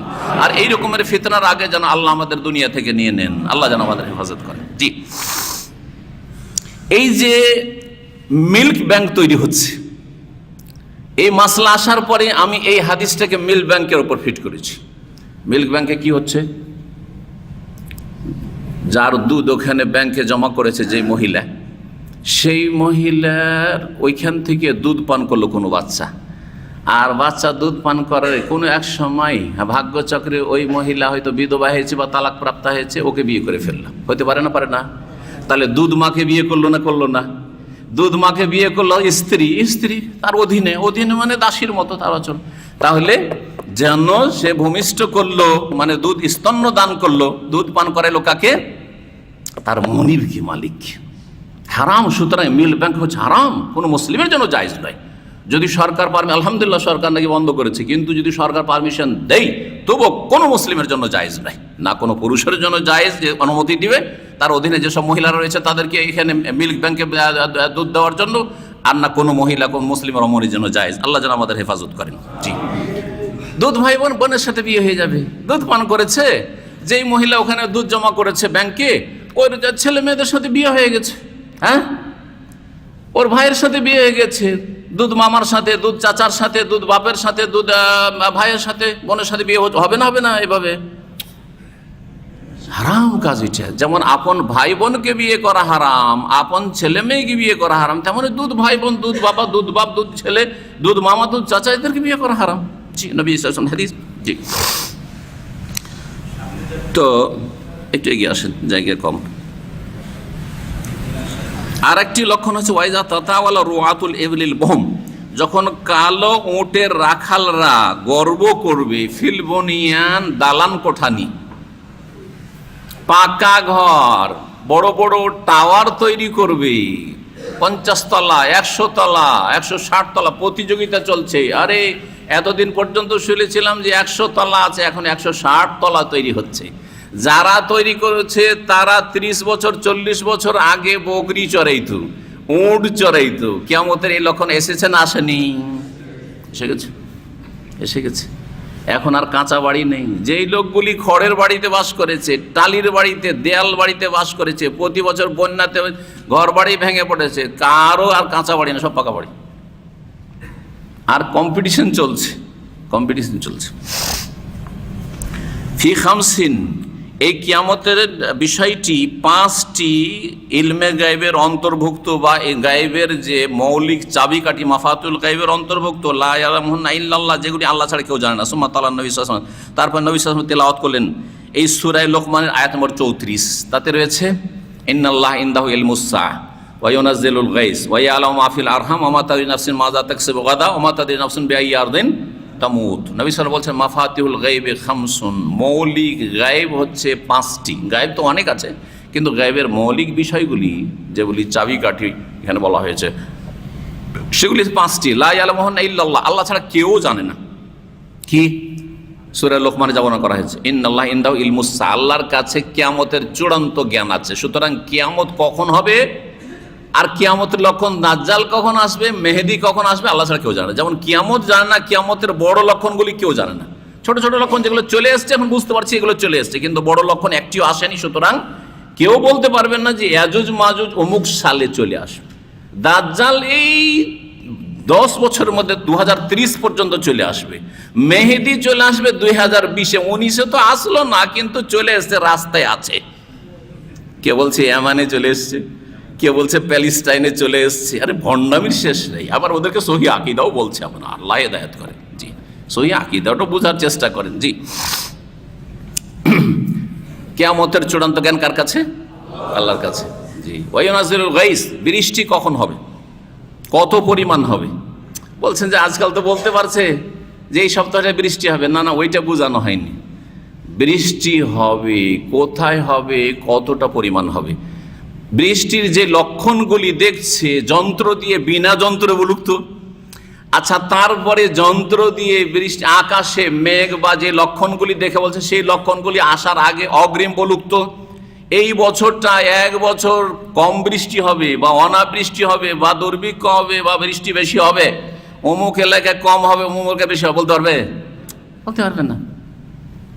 যন্ত্র দিয়ে সামান্য কিছু বলে দেওয়ার, সেগুলো বলছেন গায়েব থাকলো না, ভুল কথা এটা। জি, 2 নম্বর তাহলে বৃষ্টি সম্পর্কে মাহফিল আরহাম, আর জরায়ুতে কি আছে, মাতৃগর্ভে কি আছে বলুক তো। ও আজকাল তো আল্ট্রাসাউন্ড করে বলে দিচ্ছে।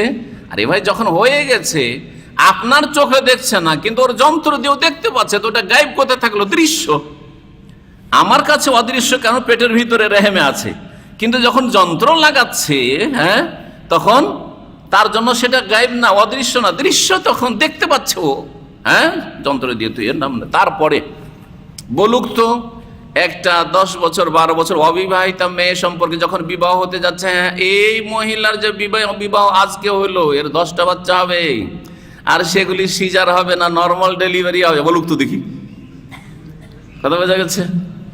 বলতে পারবে? সুস্থ হবে, পঙ্গু হবে না, ইত্যাদি ইত্যাদি, বলুক তো দেখি। শিক্ষিত হবে, অশিক্ষিত হবে, তারা আলেম হবে, সব হাফেজে কোরআন হবে, তারা সব ডাক্তার আর ইঞ্জিনিয়ার হবে, বলতে পারবে? বলতে পারবে না। তাহলে এইসব সামান্য কিছু বলে দেওয়া, সেটা অদৃশ্য না, গায়েব না, সে দেখতে পাচ্ছে, আমি দেখতে পাচ্ছি না, সে দেখতে পাচ্ছে। যে আর কি, ওমা তাদরি নাফসুন মাজা তাকসিবু গাদ, কোন মানুষ জানে না যে আগামীকালকে কি হবে। আল্লাহ, 1 মিনিট পরে কি হবে তা জানেন না। জানেন? আপনারা কেউ কল্পনা করেছেন যে দাম্মামে রুজি হবে? দাম্মামে আসার জন্য আমি কোনোদিন দোয়াও করিনি। আমার কথা, নিজের কথা বলছি। আমি শুধু দোয়া করতাম যে আল্লাহ যদি নিয়ে যাও তো মক্কা মদিনা নিয়ে যাও। কিন্তু দাম্মামে 22 বছর হয়ে গেল। কল্পনা করিনি যে আমার সবকিছু জীবনের এত দীর্ঘ সময় আমার কোনো জায়গায় কাটেনি। মাদ্রাসায়, কোনো মাদ্রাসায় ম্যাক্সিমাম থেকেছি 4 বছর, 2 বছর, কোনো জায়গায় 1 বছর, মদিনায় 4 বছর, এইভাবে। এমনকি আমার গ্রামে যেখানে জন্মস্থান, ওই 10 বছর বয়স হয়েছে বিদেশে পাঠিয়ে দিয়েছে, তাহলে ওইখানেও 10 বছর বেশি থাকি। যখন এসছি মাঝে মধ্যে ছুটিতে এসছি, 10 দিন 20 দিন 1 মাস ছুটিতে এসছি, বাস। সুবহানাল্লাহ, কল্পনার বাইরে যে কাকে কোথায় আল্লাহ রুজি দেবেন, আর কার কোথায় হায়াত, কার কোথায় মৌত, হ্যাঁ, কতদিন কে থাকবে, আগামীকালকে কি করবে। আচ্ছা, কাজটা আপনার কি, কোন ময়দানে থাকবেন তাও জানেন না। আমি জানতাম না যে আমাকে দিয়ে আল্লাহ দাওয়াতি কাজ নেবেন, আর আমার এটাতে ইন্টারেস্ট ছিল না। আমার সারা জীবন ইন্টারেস্ট ছিল শিক্ষকতায়, যে আমি একজন ভালো শিক্ষক হব। কিন্তু আল্লাহ শিক্ষকতা 7 বছর 8 বছর করেছে, ওখান থেকে টেনে নিয়ে এসে দাওয়াতি ময়দানে ঢুকিয়ে দিয়েছে, তোকে এই কাজ করতেই হবে। আমি জানি না। কথা বোঝা গেছে? দাওয়াতি কাজে মানুষের যে উপকার হবে ওটাও আমি জানতাম না, ওটাও জানতাম না। সব আল্লাহর হাতে। সুবহানাল্লাহ, মাজা তাকসিবু গাদ, আগামীকালকে কি হবে তোমার, সুস্থ না অসুস্থ, ভালো না মন্দ, হ্যাঁ, ধনী না গরিব, দুঃখে থাকবে না সুখে থাকবে না, জুলমের শিকার হবে, আল্লাহ যেন আমাদের হেফাজত করেন। ওমা তাদরি নাফসুন বিআইয়ি আরদিন তামুত, আর কোন মানুষ জানে না 5 নম্বরে যে কোন জমিনে মরণ হবে। আল্লাহু আকবার, কেউ জানে না যে এই সময় লোকটা মরে যাবে। গল্প করতে করতে আসছি, কত সুখ দুঃখের গল্প হচ্ছে আর কত পরামর্শ হচ্ছে, হঠাৎ করে মারা গেল লোক, যেইভাবে হোক না কেন মারা গেল, কল্পনার বাইরে মানুষ। এই 5টি হচ্ছে গায়বের মৌলিক বিষয়। জি, সুম্মা আদবারা, তারপরে ওই লোকটি চলে গেল। ফাকালা, নবী সাল্লাল্লাহু আলাইহি ওয়াসাল্লাম বলছে, রুদ্দুহু, ফিরিয়ে নিস। ওই লোকটিকে ডাকো তো। আর ডাকবে কোথায়? দৌড় দিয়ে যাচ্ছে তো দেখছি যে সে বাতাসে মিশে গেছে, আর নাই, নিশ্চিহ্ন হয়ে গেছে। মানুষ থাকলে তো ধরতে পাবে, দেখতে পাবে, খুঁজেই পাই না লোক। সাহাবীরা এসে বলেন, ইয়া রাসূলুল্লাহ, আর তো কোনো লোকটা হঠাৎ করে কোথায় গায়েব হয়ে গেল, দেখতেই পাই না। ফাকালা, তখন বললেন যে এটা কে জানো? আতাদরুনা মান হাযা বা মানিস সাইল, এই লোক কে ছিল জানো? আল্লাহু ওয়া রাসূলুহু আলাম, আমরা কি জানি? হাযা জিবরিল, এটা জিবরাইল ছিল। আতাকুম, তোমাদের কাছে এসেছিল। ইউআল্লিমুকুম দীনাকুম, তোমাদের দ্বীন শিখাবার জন্য। নবী সাল্লাল্লাহু আলাইহি ওয়াসাল্লাম জানছিলেন, পরীক্ষা করার জন্য বলেন যে লোকটাকে ফিরিয়ে নিয়ে এসো। আর কোনো কাজও ছিল না, যাবে খুঁজে পাবে না লোকটাকে। জি, বলছেন কাল আবু আব্দুল্লাহ, ইমাম বুখারী রাহিমাহুল্লাহর কুনিয়াত হচ্ছে আবু আব্দুল্লাহ। তিনি বলছেন জালা যালিকা কুল্লাহু মিনাল ঈমান, এই সবগুলিকে ঈমানের অন্তর্ভুক্ত করলেন।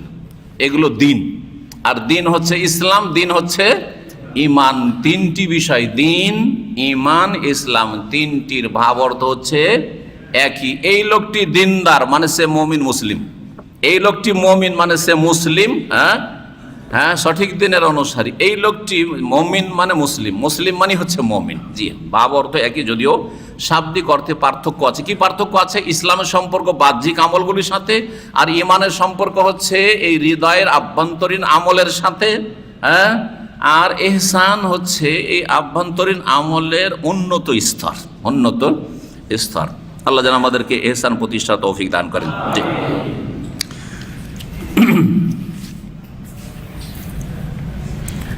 38 নম্বর অধ্যায় ইমাম বুখারী রাহিমাহুল্লাহ বলছেন বাবুন মানে হাজা বাবুন, এটা একটি অধ্যায়। এইভাবে মাঝে মাঝে শুধু বাবুন বলে ছেড়ে দিয়েছে ইমাম বুখারী রাহিমাহুল্লাহ। কেন? হাদিসটাই অতিরিক্ত কিছু বিষয় বর্ণিত হয়েছে, কিন্তু এর সম্পর্ক আগের অধ্যায়ের সাথে এইভাবেই তিনি সাদা রেখে দিয়েছেন, কিছু বলেননি।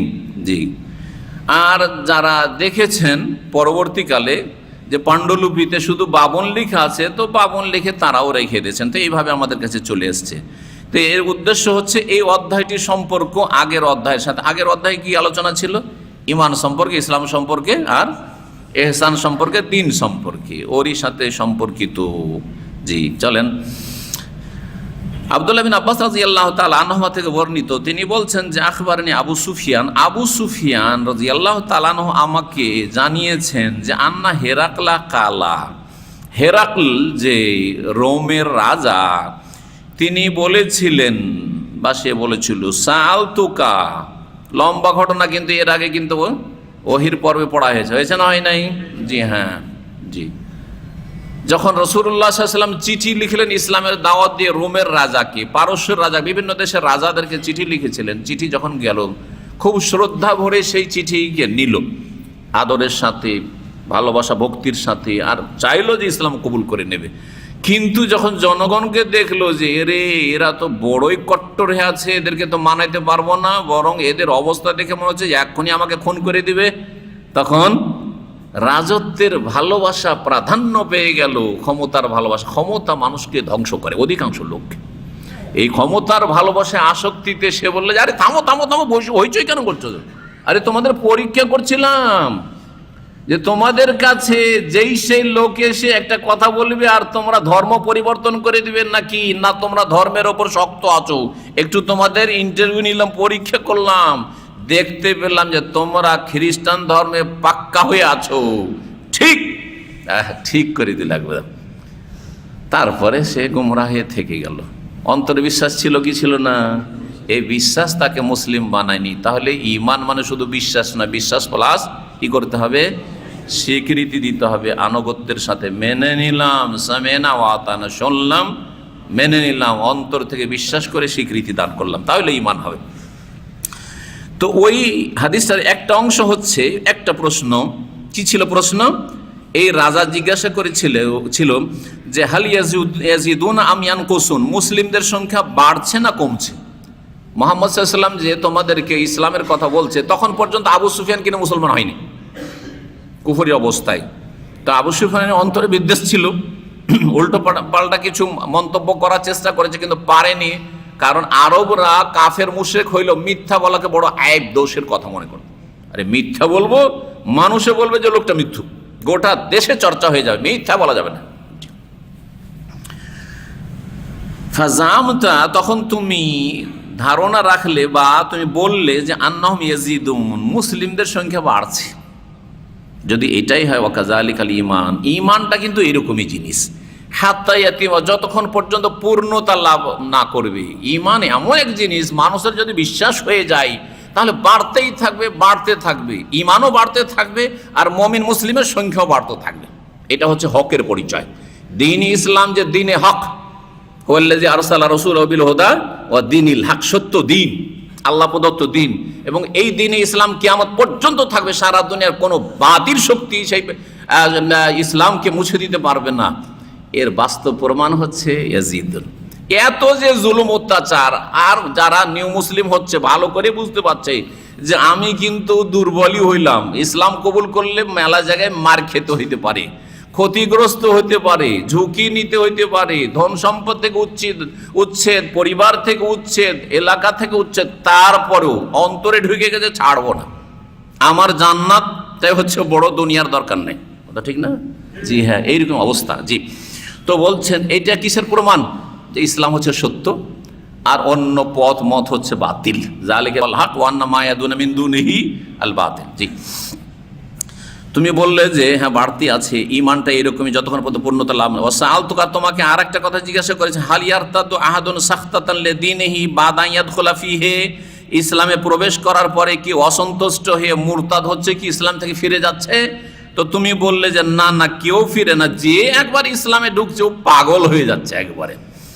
ওয়াকাযালিকাল ঈমান, ঈমানটা ঠিক এইরকমই, হিনা তুখালিতু বাশাশাতুল কুলুবা, যখন ঈমানের সতেজতা মানুষের হৃদয়ে হৃদয়ে প্রবেশ করে। ঈমানের মধ্যে তাহলে একটা কি আছে? সতেজতা আছে, সক্রিয়তা আছে। এটা যখন মানুষের অন্তরে ঢুকিয়া পড়ে তখন ওটাকে বের করে নেওয়া সম্ভব না, মেরে ফেলে দেওয়া সম্ভব, কিন্তু ঈমান কেড়ে নেওয়া সম্ভব নয়। কেউ যদি চাপের মুখে বা লোভে পড়ে ইমান ইসলাম পরিত্যাগ করে দুনিয়ার গরজে, তাহলে জানতে হবে যে তার ভিতরে ইমান ভালো করে ঢুকেনি, ইমান সম্পর্কে এলেমও নেই, আর ইমান তার ভিতরে ঢুকেনি জন্মসূত্রে সে মুসলিম। অধিকাংশ যেগুলো মুরতাদ হচ্ছে বিভিন্ন দেশে বা পশ্চিমা দেশে বিশেষ করে, সেগুলি অলরেডি আগে, অনেক আগে ইসলাম থেকে বেরিয়ে গেছে, বরং ইসলাম মধ্যে ঢুকেইনি। ও ঢুকবে তাইলে তো বের হবে। কাকে মুরতাদ বলে? যে ঢুকেছে, ও জন্মসূত্রে মুসলিম কিন্তু 15 বছর বয়সে যে ওকে ঢুকতে হবে, ঢুকেইনি, ইসলাম শিখেইনি, জানেই না, কিছুই না। তাহলে কি করে বলবে যে এই লোকগুলি মুরতাদ হয়ে গেছে? ও তো মুরতাদ না, ও আগে থেকে বেরিয়ে আছে। শুধু নাবালক অবস্থাতে জন্মসূত্রে সে মুসলিম ছিল, ফিতরাতি মুসলিম, মানে প্রাকৃতিক যেটাকে মুসলিম বলা হয়েছে হাদিসে। জি, লা ইয়াসখাতু আহাদুন, কেউ অসন্তুষ্ট হয়ে ফিরবে না যখন ঈমান ঢুকে যাবে। তাহলে এই হাদিস নিয়ে এসে ইমাম বুখারী বলেছে, কথা বোঝাতে চাইলেন যে ইসলাম ঈমানটা এমন জিনিস যেটা বাড়ে, কি হয়? একই লোকের মধ্যে বাড়ে, আর যেটা বাড়ে মানে মাঝে মাঝে কমে। আর তারপরে মুমিন মুসলিমদের সংখ্যা বাড়বে, তাহলে ঈমান কমে বাড়ে, ঈমান কমে এবং বাড়ে, সবসময় একই রকম থাকে না। জি, একজন লোক যখন প্রথম প্রথম হেদায়েত হয় তখনকার ঈমান আর হেদায়েত হয়ে কয়েক বছর হয়ে গেছে, দুই মানে পার্থক্য নেই? পার্থক্য আছে। জি, তারপরে 39 নম্বর অধ্যায় বলছেন বাবু বাবু ফাজলে মান ইস্তাবরা লিদীনিহি। এই অধ্যায় হচ্ছে ওই সব লোকের ফজিলত বা মহত্ব সম্পর্কে যারা দিনের হেফাজত করলো, দিনের কি করলো? সংরক্ষণ করলো বা হেফাজত করলো, সুরক্ষা করলো।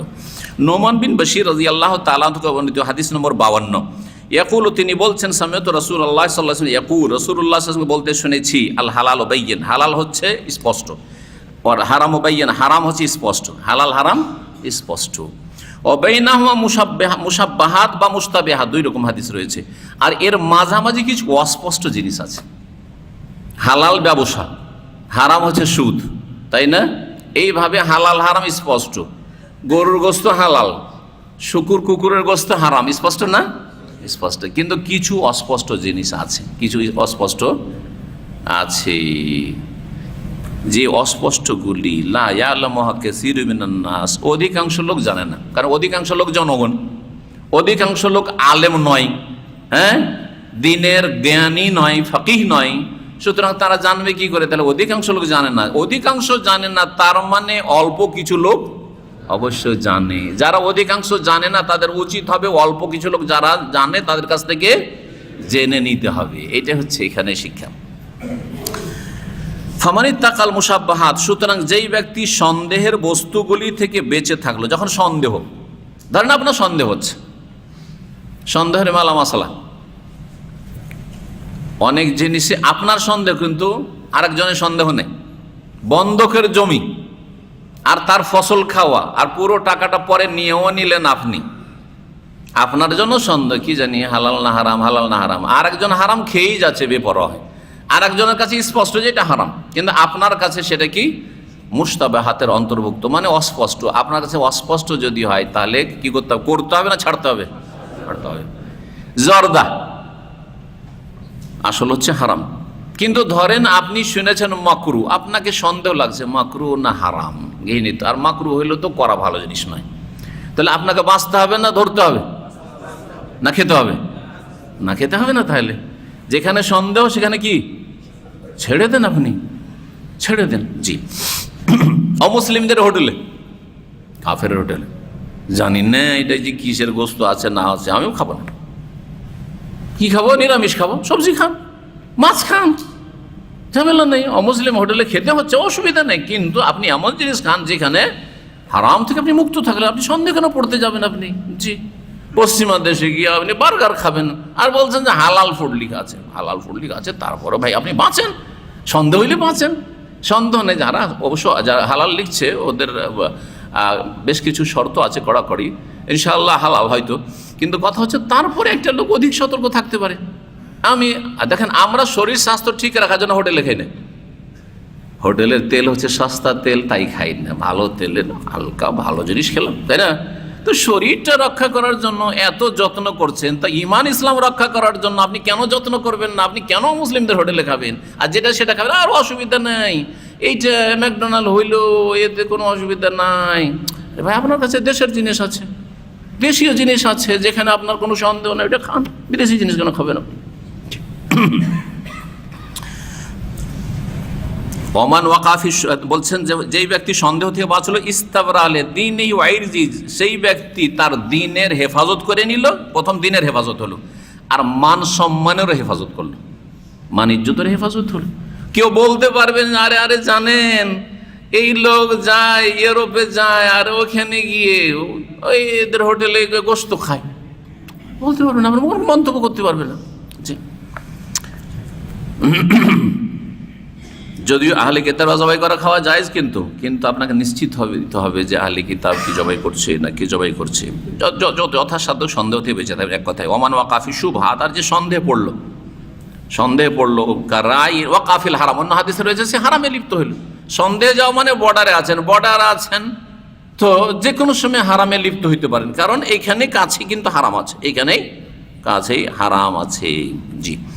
আজকালকার অনেক ব্যবসা বাণিজ্য যাতে সুদের সন্দেহ আছে, যখন বা সুদের সম্ভাবনা আছে, আপনি বেঁচে থাকেন, আপনার টাকা বাড়িতে রাখেন, আপনার ব্যাংকে রাখার দরকার কি যেখানে সুদের সন্দেহ আছে? সুদী ব্যাংকে অবশ্যই নিশ্চিত সুদ আছে, কিন্তু যেগুলো সুদী ব্যাংক না, ইসলামী ব্যাংকও বলা হচ্ছে, তাতেও যেখানে সুদের সন্দেহ আছে, আমি ওখানে টাকা বেশি করে রাখবো না শখ করে, যেখানে আমি আলহামদুলিল্লাহ বিকল্প ব্যবস্থা আছে বা আমি সুরক্ষিত করে অন্য জায়গায় রাখতে পারবো, আমি জমি জায়গায় অন্য কিছু কিনে রাখতে পারবো। জি, এইভাবে আর কি। কারাইন, এটার উদাহরণ হচ্ছে একজন রাখালের মতো, ইয়া রাহাউল হেমা, সে সুরক্ষিত সরকারি জমির পাশে, হেমা বলা হয় সরকারি সুরক্ষিত জমি। আগের যুগে করতো কি, বড় বড় যারা নেতা মাথা ছিল, তারা একটা এলাকা বা রাজা বাদশারা ছিল, একটা এলাকা কি করতো তাদের জন্য, তারা সংরক্ষণ করে রাখতো যে এটা হচ্ছে সরকারি এলাকা, এইখানে জনগণের বকরি ছাগল উট চড়তে পারবে না, এখানে চড়তে পারবে না। আপনি করছেন কি, ওই যে সরকারি এলাকা, যে সংরক্ষিত এলাকা আছে বা সুরক্ষিত এলাকা, সেই এলাকার একবার আইলে গিয়ে, বর্ডারে গিয়ে আপনি বকরি ছাগল চড়াচ্ছেন অথবা উট চড়াচ্ছেন, চড়তে চড়তে দৌড় দিয়ে মুখ দিয়ে দিবে কি দিবে না, আর সরকারি সিকিউরিটি বাহিনী সেখানে নিযুক্ত আছে, তাহলে আপনার বকরি ছাগল উঠো যাবে আর আপনাকে নিয়ে গিয়ে জেলে ঢুকাবে, করবে না? ঠিক ওই রকমই যারা সন্দেহে লিপ্ত হবে তারা হারামে লিপ্ত হবে, আর হারামে যদি লিপ্ত হয়ে যায় সন্দেহতে লিপ্ত হইতে গিয়ে, তাহলে জাহান্নামে নিয়ে গিয়ে ফেরেশতারা ঢুকিয়ে দিবে। জি। যেই ব্যক্তি সুরক্ষিত স্থানের চারপাশে ছাগল চড়ায় বা গবাদি পশু চড়ায়, সম্ভাবনা খুব রয়েছে যে সেখানে গিয়ে ঢুকে পড়তে পারে তার বকরি ছাগল বা গবাদি পশু। আল্লাহ শুনে রাখো, ওয়াইন্না লেকুল্লে মালিকিন হেমান, প্রত্যেক রাজার বা শাসকের সুরক্ষিত এলাকা থাকে, আর আল্লাহ রব্বুল আলামিন যিনি মালিকুস সামাওয়াতি ওয়াল, তারও সুরক্ষিত এলাকা আছে, সেটা হচ্ছে মাহারেমহু, হারামকৃত বস্তু। আল্লাহর হারামকৃত এলাকাগুলি হচ্ছে আল্লাহর সুরক্ষিত স্থান। এই এলাকায় আপনি ঢুকতে পারবেন না, হারামে আপনি প্রবেশ করতে পারবেন না আপনি। আলা শুনে রাখো, ওয়াইন্না ফিল জাসাদে মুদগাতান, শরীরে একটি গোস্তের টুকরো রয়েছে, শরীরে একটি গোস্তের টুকরো রয়েছে, পিণ্ড রয়েছে। এ যা সালোহাত, সেটা যদি ঠিক থাকে, সালোহাল জাসাদু কুল্লু, গোটা শরীরটা ঠিক থাকবে। ওয়াই যা ফাসাদাত, আর সেটা যদি নষ্ট হয়ে যায়, ফাসাদাল জাসাদু কুল্লু, গোটা শরীরটা নষ্ট হয়ে যাবে, পচে যাবে, সরে যাবে। আলা, সেই গোস্তের পিণ্ডটা কি? সেটা হচ্ছে আল কালব, হৃদয়, হার্ট। জি, মানুষের কলব, অন্তর যদি খারাপ হয়ে যায় তাহলে তার চোখ খারাপ হয়ে যাবে, জবান খারাপ হয়ে যাবে, হাত খারাপ পাপে যাবে, পা পাপে যাবে, ব্রেন বুদ্ধি পাপে যাবে, সব কিছুকে কি করে, হ্যান্ডেল করে কিসের? এ কলবে। কলব সাফ আছে, সব সাফ।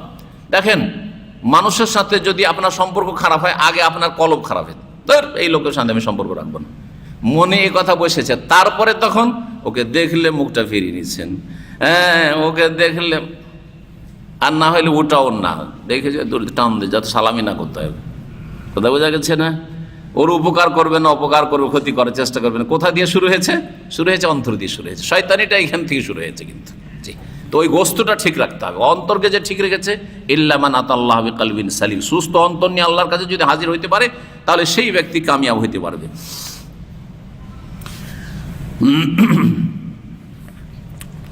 40 নম্বর অধ্যায়, বাবুন আদাউল খুমুসে মিনাল ঈমান।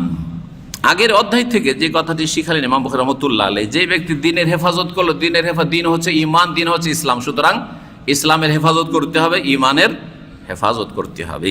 জি, তো তারপরে অধ্যায় বলছেন, এই অধ্যায় হচ্ছে আদাউল খুমুসে মিনাল ঈমান, গনিমতের ধন সম্পদ থেকে পঞ্চমাংশ বের করে দেওয়া, এটাও ঈমানের অন্তর্ভুক্ত। অথচ এটা ইসলামের পিলার নয়, ঈমানের পিলার নয়, তারপরেও এটাও একটা ঈমানের অংশ, এটা একটা কাজ, এটা আমল। তাহলে আমল ঈমানের মধ্যে শামিল, আমল ঈমানের অন্তর্ভুক্ত, এই কথা বুঝাতে চেয়েছেন। 53 নম্বর হাদিস, আবু জামরা রাদিয়াল্লাহু তাআলা আনহু, বা তাবেঈ, তিনি প্রখ্যাত তাবেঈ, কিন্তু আবু জামরা রাহমাতুল্লাহি আলাইহি রাদিয়াল্লাহু তাআলা, তাবেঈ কিন্তু রাদিয়াল্লাহু আনহু বলা জায়েজ আছে, অসুবিধা নেই।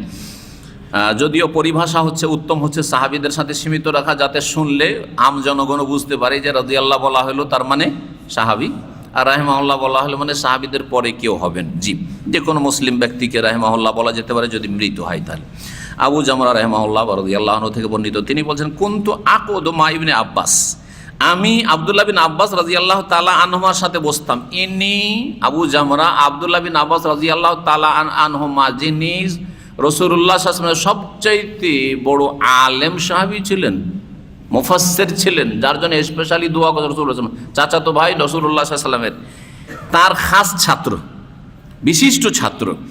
বলছে, ইউজলিসুনি আলা সারিরিহি, আমাকে আদর করে, স্নেহ করে বা ভালোবেসে কি করতেন, তার আসনে বসিয়ে নিতেন। যেখানে ওস্তাদ বসে ইবনে আব্বাস রাদিয়াল্লাহু তাআলা হাদিস শোনাইতেন, আয়াতের তাফসীর করতেন, পাশে বসিয়ে নিতেন, পাশে বসিয়ে নিতেন, সিনিয়র ছাত্রকে পাশে বসিয়ে নিতেন। ফাকালা, বলতেন, আকিম ইনদি, একবার বললেন যে তুমি আমার কাছে থাকো, তুমি মাঝে মাঝে চলে যাচ্ছ, যে বাড়ি চলে যাচ্ছ, যে থাকো, আজকে থাকো, কয়েকদিন থাকো। হাত্তা আজ আলালাকা সাহমান মিন মালি, তুমি যদি আমার কাছে থাকো নিয়মিত, তাহলে আমার ধন সম্পদ থেকে একটা অংশ দিয়ে দেবো। ইবনে আব্বাস রাদিয়াল্লাহু তাআলা আনহু প্রথম দিকে মক্কায় ছিলেন, আর মক্কা থেকে তারপরে শেষ জীবনে তিনি ভয়ে, আযাবের ভয়ে, যে মক্কাতে পাপ করলে অনেক গুণ বেড়ে যাবে, ভয়ে তিনি তাইফ চলে গেছিলেন, যে তাইফে তার ইন্তেকাল হয়েছে, তার কবর আছে। তো আমার কাছে থাকো, তোমাকে ধন সম্পদ একটা ভাগ দেবো। ফাকামতু মাহু শাহরাইন, তার সাথে আমি 2 মাস কন্টিনিউ থাকলাম। আগের লোকেরা, আগের আলেমরা যে এলেম শিখেছে, 2 মাস ধরে থাকলেন, আত্মীয় স্বজন বাড়ি ঘর গেলেন না। সুম্মা কালা, তারপর ইন্না ওয়াফদা আব্দুল কাইস লাম্মা আতাউন নবী সাল্লাল্লাহু আলাইহি ওয়াসাল্লাম, এই আব্দুল কাইসের প্রতিনিধি, ওই যে শুরুতে, এটার জন্য হাদিসটা আজকে পড়িয়ে দিলাম, কিছুক্ষণ থামেন।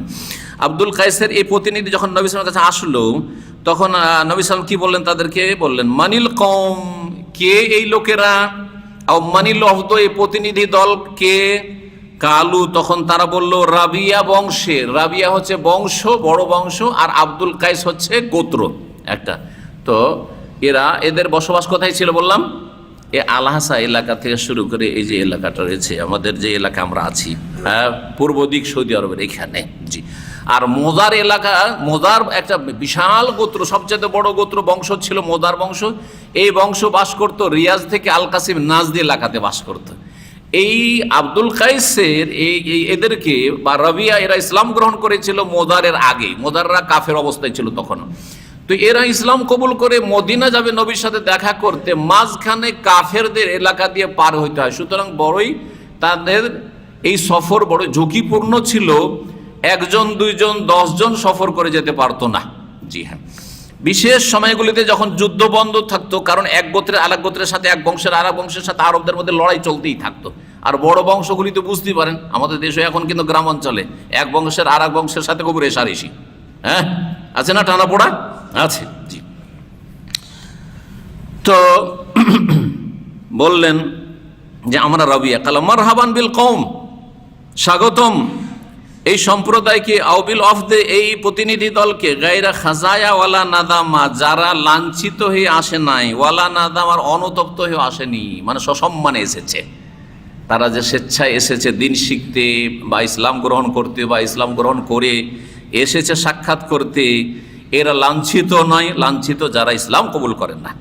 আর অনুতপ্ত নয়, না অনুতপ্ত নয়, বল সসম্মানে তারা এসেছে, তারা সম্মানিত।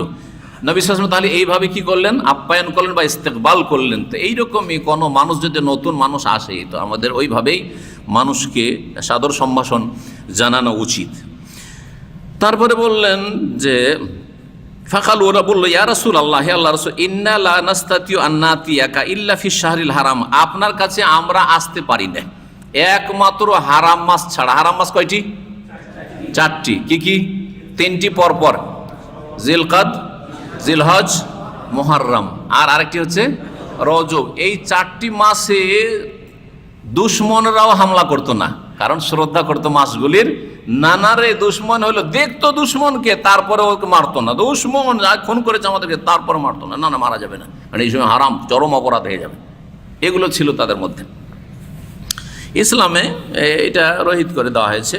অন্যায় যদি লড়াই হয় সবসময় হারাম, আর ন্যায় সঙ্গত আল্লাহর দিনের জন্য যদি হয় তো সবসময় জায়েজ। জি, তো হারাম মাস ছাড়া আমরা আসতে পারি না। ওবাইনানা ওবাইনাকা হাযাল হাইয়্যু মিন কুফফারে মুদার, কেন আসতে পারি না আমরা আপনার কাছে হারাম মাস ছাড়া? এই জন্যই যে আমাদের মাঝে, মানে এই যে এলাকা, আমরা এখান থেকে যদি মদিনা যান তাহলে রিয়াজ পার হয়ে যেতে হবে কি হবে না? হ্যাঁ, আল কাসিম পার হয়ে যেতে হবে কি হবে না? এই কথাই বলছেন। জি, যে আমাদের মাঝে আর আপনার মাঝে, আপনি যে মদিনা আছেন, হাযাল হাইয়্যু, এই বংশ রয়েছে মিন কুফফারে মুদার, মোজারের কাফেররা, মোদার বংশের কাফের লোকেরা এখানে বসবাস করে, যারা আমাদেরকে অন্য সময় পেলে মেরে ফেলে দেবে। ফামুরনা, সুতরাং বারবার আসতে পারবো না, একবার কোনো রকম করে দল বেঁধে কষ্ট করে এসেছি হারাম মাসে। ফামুরনা বে আমরিন ফাসলিন, আমাদেরকে একটি চূড়ান্ত হক বাতিলের মাঝে পার্থক্যকারী সংক্ষিপ্ত একটা নসিহত করেন বা একটা দিক নির্দেশনা দেন। নুখবেরু বিহি মাওয়ারা আনা, আমাদের পেছনে যাদেরকে ছেড়ে এসেছি আত্মীয় স্বজন বংশধর, তাদেরকে ওগুলো শিখাবো, বলবো। ওয়া নাদখুলু বিহিল জান্নাহ, আমরা আমল করে জান্নাতে যাব। তাহলে আগ্রহ কত, আমরাও আমল করবো জান্নাতে যাওয়া। শিখার উদ্দেশ্য হচ্ছে আমল করে জান্নাতে যাওয়া, আর অন্যরা যে আছে তাদেরকে শিখাবো। আপনারা এখান থেকে যে দিন শিখছেন, প্রথম নিজে জান্নাতে যাওয়ার ব্যবস্থা করবেন, আর তারপরে আপনাদের এই কথাগুলি আপনাদের পেছনে আত্মীয় স্বজন দেশবাসী আছে, তারা তৌহিদ জানেন না, সুন্নত জানেন না, শিরক বুঝে না, বেদাত বুঝে না, ইসলাম বুঝে না, নামাজের গুরুত্ব বুঝে না, তাদের কাছে পৌঁছাইতে হবে। এটা হচ্ছে সাহাবায়ে কেরামদের আদর্শ। এই কথা বলার পরে তারা দেখলো যে আর একটা মাসলার দরকার, সেটা হচ্ছে পানপাত্র সম্পর্কে, যে কোন ধরনের পানপাত্র বাসন আমরা ব্যবহার করতে পারবো। বেশ কিছু বাসন ছিল যে বাসনগুলি সম্পর্কে আপত্তি ছিল বা দ্বিধাদ্বন্দ্ব তাদের ছিল। বাসন বুঝেন তো, পানপাত্র, জি, খাওয়ার বাসনও বলি আমরা, পান করার বাসন বলি। জি, তো পানপাত্র সম্পর্কে তারা জিজ্ঞেস করলো। আশরে বাহ ফামারাহুম বিআরবাইন, তাদেরকে রাসূলুল্লাহ সাল্লাল্লাহু আলাইহি ওয়াসাল্লাম 4টি নির্দেশ দিলেন। ওয়া নাহাহুম আন আরবাইন, আর 4টি নিষেধাজ্ঞা বললেন। 4টি কথার হুকুম দিলেন আর 4টি কথা থেকে বারণ করলেন। আমারাহুম বিল ঈমানি বিল্লাহি ওয়াহদাহু, তাদেরকে এক আল্লাহর প্রতি ঈমানের নির্দেশ দিলেন। এটা যদি একটি হয় আর বাকি 3টি বর্ণনা করেননি, তাহলে এটাও একটা ব্যাখ্যা। এই হাদিসের বেশ কিছু কথা রয়েছে, সংক্ষেপে বলছি। তাহলে রাসূলুল্লাহ সাল্লাল্লাহু আলাইহি ওয়াসাল্লাম বর্ণনা করেছেন ঠিকই, কিন্তু বর্ণনাকারী এখানে হাদিসটাকে সংক্ষেপ করে দিয়ে যে চারটি কথা বলেছে রাসূলুল্লাহ সাল্লাল্লাহু আলাইহি ওয়াসাল্লাম করতে বা হুকুম দিয়েছিলেন, তার একটা হচ্ছে ঈমান বিল্লাহ, এটা উল্লেখ করেছেন, আর বাকি তিনটি এখানে উল্লেখ করেননি, সংক্ষেপ করে দিয়েছেন বর্ণনাকারী। রাসূলুল্লাহ ঠিকই বয়ান করেছেন, কারণ চারটি বর্ণনা করেছেন। আর তারপরে ঈমান বিল্লাহর ব্যাখ্যা দিয়েছেন, ঈমান বিল্লাহর ব্যাখ্যা দিয়েছেন। আর দ্বিতীয় এর ব্যাখ্যা হচ্ছে যে তাদেরকে চারটি নির্দেশ দিয়েছিলেন, যে চারটি নির্দেশ এই শাহাদাতে আল্লাহ ইলাহা ইল্লাল্লাহ থেকে আসছে। সেই চারটি দেখি আমরা। কালা, তারপরে বলেন আতাদুরুনা মাল ঈমানু বিল্লাহি ওয়াহদাহু, এক আল্লাহর প্রতি ঈমান কি জিনিস তোমরা জানো কি? তোমরা বুঝো যে আল্লাহর প্রতি ঈমান কি জিনিস? কালা, তারপরে রাসূল বললেন, কালু, তারা বলল আল্লাহু ওয়া রাসূলুহু আলাম, তারা বলল যে আল্লাহ এবং তার রাসূল সাল্লাল্লাহু আলাইহি ওয়াসাল্লাম বেশি জানেন। নবী সাল্লাল্লাহু আলাইহি ওয়াসাল্লাম বেঁচে থাকাকালীন এইভাবে সাহাবীরা বলতেন, কিন্তু তার ইন্তেকালের পরে মুহাদ্দিসিনে কেরাম মুফাসসিরিন কি বলেছেন? আল্লাহু আলাম, কারণ রাসূলুল্লাহ দুনিয়া থেকে চলে, সুতরাং এই কথা আর বলবেন আল্লাহু ওয়া রাসূলুহু আলাম এরকম না বলে কি বলবেন? আল্লাহু আলাম, আল্লাহ বেশি জানেন। ভাই, আল্লাহ বেশি জানেন। আমাদের দেশের মূর্খ লোকেরা আল্লাহ রসুল বেশি জানেন, না ভুল কথা। শুধু তাই নয়, শিরকি কথা বলে আল্লাহ রসুল যা চাই। আরো বলে কিছু মূর্খ লোক আল্লাহ রসুলের দোয়াই ভালো আছে। তারপরে আল্লাহ রসুলের দোয়া কি রে ভাই? আল্লাহ কি দোয়া করবেন আপনার জন্য? না আল্লাহ দোয়া শুনবেন, তো আল্লাহ রসুলের দোয়াই বলবেন, এইটাও ভুল। কিন্তু আর কিছু লোকেরা বলে আল্লাহ রসুলের দয়াই ভালো আছে। আল্লাহ রসুলের দোয়াই তো রসুল ইন্তেকালের পরে কি দোয়া করে, এখনো দোয়া করবেন নাকি যে আল্লাহ কেমন আছেন ভাই? বলছে আল্লাহ রসুলের দোয়াই ভালো আছে। তো আল্লাহ দোয়া করেন না, তিনি দোয়া শোনেন। আর রসুল ইন্তেকাল করেছেন, তিনিও দোয়া করেন না আপনার জন্য। তো এই যে কথাটা বল না, গোমরাহি কথা এগুলো। আর যে শেষ বাক্যটা বললাম আল্লাহ রসুলের দয়াই ভালো আছে, আল্লাহর দয়াই ভালো আছে, কিন্তু রসুলের দয়া আবার কি জিনিস? রসুলের দয়াতে ভালো আছেন, তাহলে শিরকি কথা না? সবগুলি এগুলি গোমরাহি কথা। এই সব কথাগুলি আমাদের সমাজে কিন্তু প্রচলিত আছে অজ্ঞদের মধ্যে। দিন শিখতে হবে। বলছেন যে জানো কি যে ঈমান বিল্লাহ কি? আল্লাহ এবং রসুল বেশি জানে। তাহলে শাহাদাত দিন হচ্ছে বা ঈমান বিল্লাহ হচ্ছে কি? শাহাদাতু আল্লাহ ইলাহা ইল্লাল্লাহ, আল্লাহ ছাড়া কোনো সত্য উপাস্য নেই এই কথার সাক্ষ্য প্রদান করা, আর মুহাম্মদ সাল্লাল্লাহু আলাইহি ওয়াসাল্লাম আল্লাহ রসুল এই কথার সাক্ষ্য প্রদান করা। এটা একটা হইল। তাহলে হয় ঈমান বিল্লাহরই ব্যাখ্যায় সবগুলি কথা, আর না হইলে এটা একটা হইল। দ্বিতীয় হচ্ছে ওয়া ইকামিস সলাত, আর সলাত কায়েম করা। তৃতীয় হচ্ছে ইতাউজ জাকাত, জাকাত দেওয়া। ওয়া সিয়াম রমজান, 4 নম্বর হচ্ছে রমজান মাসের সিয়াম পালন করা, রোজা রাখা। তাহলে 4টা হয়ে গেল, 4টা হয়ে গেল। তারপর রাসূলুল্লাহ সাল্লাল্লাহু আলাইহি ওয়াসাল্লাম ভাবলেন যে 4টা, এই যে 4টা হয়ে গেল, এগুলো তো ইসলামের রুকুন হয়ে গেল, ঠিক না? আর ইসলামী হচ্ছে ঈমান, ইসলামী হচ্ছে, দেখেন ঈমানের ব্যাখ্যা করতে গিয়ে কিন্তু ইসলামের রুকুন করলেন, বললেন না? তাহলে ইসলাম ঈমান একই জিনিস, এই কথা ইমাম বুখারী রাহিমাহুল্লাহ বুঝাইতে চাইছেন। তো এগুলো হয়ে যাওয়ার পরে চিন্তা করলেন যে এরা যখন মুসলিম হয়েছে, কখনো জিহাদ ফিসাবিল্লাহ হবে কাফেরদের সাথে, আর গনিমতের ধন সম্পদ পাবে, তো গনিমতের হুকুম তাদেরকে জানানো জরুরি, কারণ এটাও ফরজ তাদের জানা। সুতরাং অতিরিক্ত একটা এলেম তাদেরকে দিলেন কি? ওয়ান তু মিনাল মাগনামিল খুমুস, গনিমতের ধন সম্পদ থেকে, জিহাদের ময়দান থেকে কাফেরদের ধন সম্পদ যেটা পাওয়া যায় সেটার নাম হচ্ছে, লড়াইয়ের পরে যেটা পাওয়া যায় সেটার নাম হচ্ছে গনিমত। গনিমতের ধন সম্পদ থেকে পঞ্চমাংশ দিয়ে দিবে, পঞ্চমাংশ তোমরা রাসূলুল্লাহ সাল্লাল্লাহু আলাইহি ওয়াসাল্লামের কাছে জমা করে দিবে। তাহলে পঞ্চমাংশ দিয়ে তারপর কতটা বাঁচলো? হ্যাঁ, 4 ভাগ বাঁচলো। এই 4 ভাগ কারা নেবে? যারা জিহাদে অংশ নিয়েছে তারা নেবে। এইটা হচ্ছে তাদের মাঝে ভাগ বন্টন করে দিবে। আর এই পঞ্চমাংশ আবার যে নবী সাল্লাল্লাহু আলাইহি ওয়াসাল্লামের কাছে গেল, এটা কে নেবে? এতে আল্লাহ বলছেন সূরা আনফালের আয়াত নম্বর 41, 10ম পারার প্রথম আয়াত, ওয়ালাম আন্নামা গানিমতুম মিন শাইইন ফাআন্না লিল্লাহি খুমুসাহু ওয়া লির-রাসূলি ওয়া লিযিল কুরবা ওয়াল ইয়াতামা ওয়াল মাসাকিন ওয়াবনিস সাবিল। যেই খুমুস পঞ্চমাংশ নেওয়া হবে সেটা আল্লাহর জন্য, মানে আল্লাহ যেভাবে ভাগ বন্টন করতে বলছেন ওইভাবে ভাগ করে, আল্লাহ নেবেন না। রাসূলুল্লাহ সাল্লাল্লাহু আলাইহি ওয়াসাল্লাম তার বংশধর, কারণ তাদের জন্য সাদকা যাকাত হারাম ছিল, সেই জন্য গনিমতের ধন সম্পদে একটা ভাগ নেবেন। তারপরে জি ওয়ালিযিল কুরবা, আত্মীয় স্বজনদের জন্য, জি ওয়াল ইয়াতামা, আর ইয়াতিমদের জন্য, ওয়াল মাসাকিন, মিসকিনদের জন্য, ওয়াবনিস সাবিল, আর ইবনুস সাবিলের জন্য। কয়টা ভাগ হইল? 5 ভাগ হইল। পঞ্চমাংশর ফির আবার 5 ভাগ, মানে 5 ভাগের যে 1 ভাগ নবী সাল্লাল্লাহু আলাইহি ওয়াসাল্লামের কাছে আসলো, সেটা আবার 5 ভাগে বিভক্ত। 1 ভাগ রাসূলুল্লাহ সাল্লাল্লাহু আলাইহি ওয়াসাল্লাম তার পরিবারের জন্য, আর 1 ভাগ তার জিল কুরবা আত্মীয় স্বজন, বনু হাশিম, বনু মুত্তালিব যারা মুসলিম হয়েছিল তাদের জন্য, আওলাদে রসুল বা আলে রসুল, আলে বাইতের জন্য। আর 1 ভাগ হচ্ছে ইয়েতিমদের জন্য, মিসকিনদের জন্য 4 নম্বর। 5 নম্বর হচ্ছে মুসাফির, যাদের টাকা পয়সা নেই, বিদেশে এসছে, বাড়ি যেতে পারে না, তাদের জন্য। এইভাবে আল্লাহ ভাগ করেছেন। এগুলো শুধু আজকাল শিখার জন্য, কাজের লাগবে না। লাগবে? কাজের লাগাইলে মুসলিমদেরকে কি হইতে হবে? সত্যিকার মুসলিম হওয়ার চেষ্টা করতে হবে। আল্লাহ যেন মুসলিমদেরকে শক্তিশালী করেন। তারপরে ওয়ানাহাহুম আন আরবা, 5টি যে নিষেধ করলেন না, 4টি বস্তু থেকে নিষেধ করেছিল, ওগুলো কি? ওগুলো ছিল পানপাত্র, আনিল হান্তম, সবুজ কলস। কলস বোঝেন? কলসি। কলসি বলেন না কলস বলেন? বড় হলে কলস আর ছোট হলে কলসি, এইটাই আমাদের দেশি কথা। সবুজ রং দিয়ে কলসিকে রঙানো হইতো। এই সবুজ রঙের কারণে তাতে যদি খেজুরের নবীজ রাখা হইতো, যেমন খেজুরের রস রাখছে আজকাল আমাদের দেশে, খেজুরের নবীজ, খেজুর ভিজিয়ে রেখে ওইটা রাখতো, তাহলে তাড়াতাড়ি তাতে নেশা চলে আসতো। জি হ্যাঁ। বা তারা যখন মদ খেত এই সবুজ কলসি ব্যবহার করত। সবুজ কলসি নিষেধ করছেন, তোমরা ব্যবহার করবে না। ও দুব্বা, আর লাউয়ের শুষ্ক যে খোল রয়েছে সেটার পাত্র ব্যবহার করবে না। লাউয়ের যে শুষ্ক আপনার এটা আছে, খোল আছে, ভিতর থেকে কুড়ে নিয়ে তারপরে যে আপনার খোলটা থাকে, এই খোলটাকে শুকিয়ে নিলে মজবুত একটা কি হয়ে যায়? পাত্র হয়ে যায়, বাসন হয়ে যায়।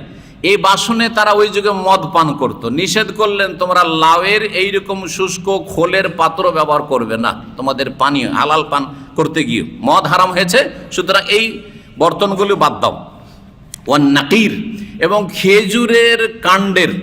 খেজুরের কাণ্ডকে খোদাই করে যে পাত্র তৈরি করা হয়, কাঠের পাত্র, সেটাও তোমরা ব্যবহার করবে না, সেটাও ব্যবহার করবে না। কারণ ওতে তারা কি করত, যখন মদ হালাল ছিল, হারাম হয়নি যতদিন পর্যন্ত, ততদিন তারা ওগুলোতে কি খেত?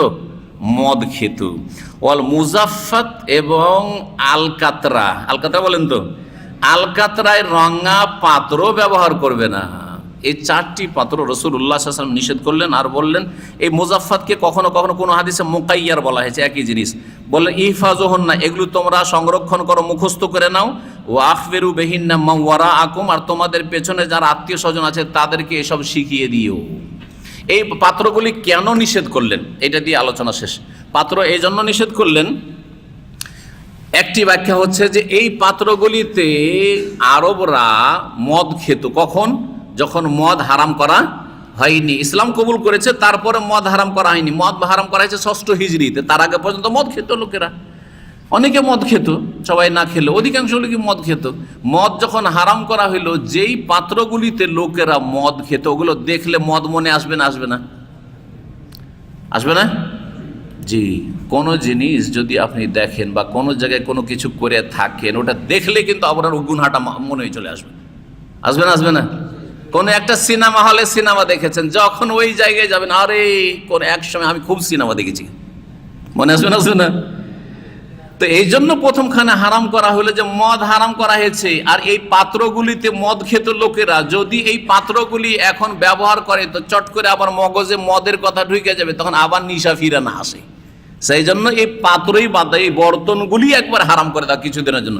প্রথম দিকে হারাম করে দিলেন, কিছুদিন পরে রাসূলুল্লাহ সাল্লাল্লাহু আলাইহি ওয়াসাল্লাম বললেন কুনতু নাহাইতুকুম আনিল আসকিয়াতে, তোমাদেরকে কিছু কিছু পাত্র ব্যবহার করতে নিষেধ করতাম, কিন্তু এখন অসুবিধা নেই, তোমরা যে কোনো পাত্রে খেতে পারো, পান করতে পারো, আর কোনো অসুবিধা নেই।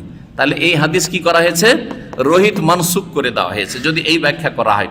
দ্বিতীয় ব্যাখ্যা হচ্ছে, কেউ কেউ বলেছেন যে এই যে পাত্রগুলি, যে ধরনগুলি, কাঠের পাত্র, তারপর লাউয়ের খোলের পাত্র, আর সবুজ কলসি, আর আলকাতরার পাত্র, এগুলিতে মদ ভিজায় বা মদ ভিজার আগে সেটাকে হালাল করে তো খাওয়া যায়। ধরেন খেজুর, আপনি শুকনো খেজুর খাবেন না, আপনি 2-4-10 ঘন্টা ভিজে রেখে দিলেন, আর তারপরে সকালবেলা খেয়ে শীতকালে, এতে নেশা আসবে না কিন্তু।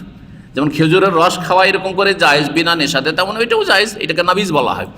তো এটা ভিজাইলে হয়তো কি, তাড়াতাড়ি করে তাতে নেশা চলে আসতো, তাড়াতাড়ি করে কি হইতো, নেশা চলে আসতো। রাসূলুল্লাহ বললেন যে এই পাত্রগুলি ব্যবহার করিও না তোমরা নাবিজে বা পান পাত্রে, যেই পাত্রগুলিতে নাবিজ ভিজাইলে, খেজুর ভিজা রাখলে তাড়াতাড়ি তাতে নেশা আসার আশঙ্কা আছে বা সম্ভাবনা আছে। এই জন্য রাসূলুল্লাহ সাল্লাল্লাহু আলাইহি ওয়াসাল্লাম এই পাত্রগুলি নিষেধ করেছিলেন। এই পাত্রগুলির সাথে এখন আমাদের আর কোনো সম্পর্ক নেই, থাকলেও কোনো সম্পর্ক নেই, সব পাত্রই জায়েজ। বাস নবী সাল্লাল্লাহু আলাইহি ওয়াসাল্লাম বলে ওয়ালা তাসরাবু মুশকিরান, যাতে নেশা আসে সেটা পান করবে না, বাকি যে কোনো পাত্র ব্যবহার করতে পারেন। আপনি আমাদের দেশে যেমন এক সময় ব্যবহার হইতো পিতল কাঁসা, তারপরে আসলো আপনার স্টিল, আরও অ্যালুমিনিয়াম, এই সেই যা হয়, আপনি মাটির বাসন ব্যবহার করেন, যা করবেন তাই করেন, কাঠের বাসন ব্যবহার করেন। কাঠের বাসন আমাদের সে অনেক সময় লবণ রাখে, হ্যাঁ, কোনো অসুবিধা নেই, জায়েজ আছে। এখানে আজকের আলোচনা শেষ করেছি। জাযাকুমুল্লাহু খাইরান ওয়া সাল্লাল্লাহু আলা মুহাম্মাদ ওয়া আলা আলিহি ওয়া সাহবিহি আজমাইন।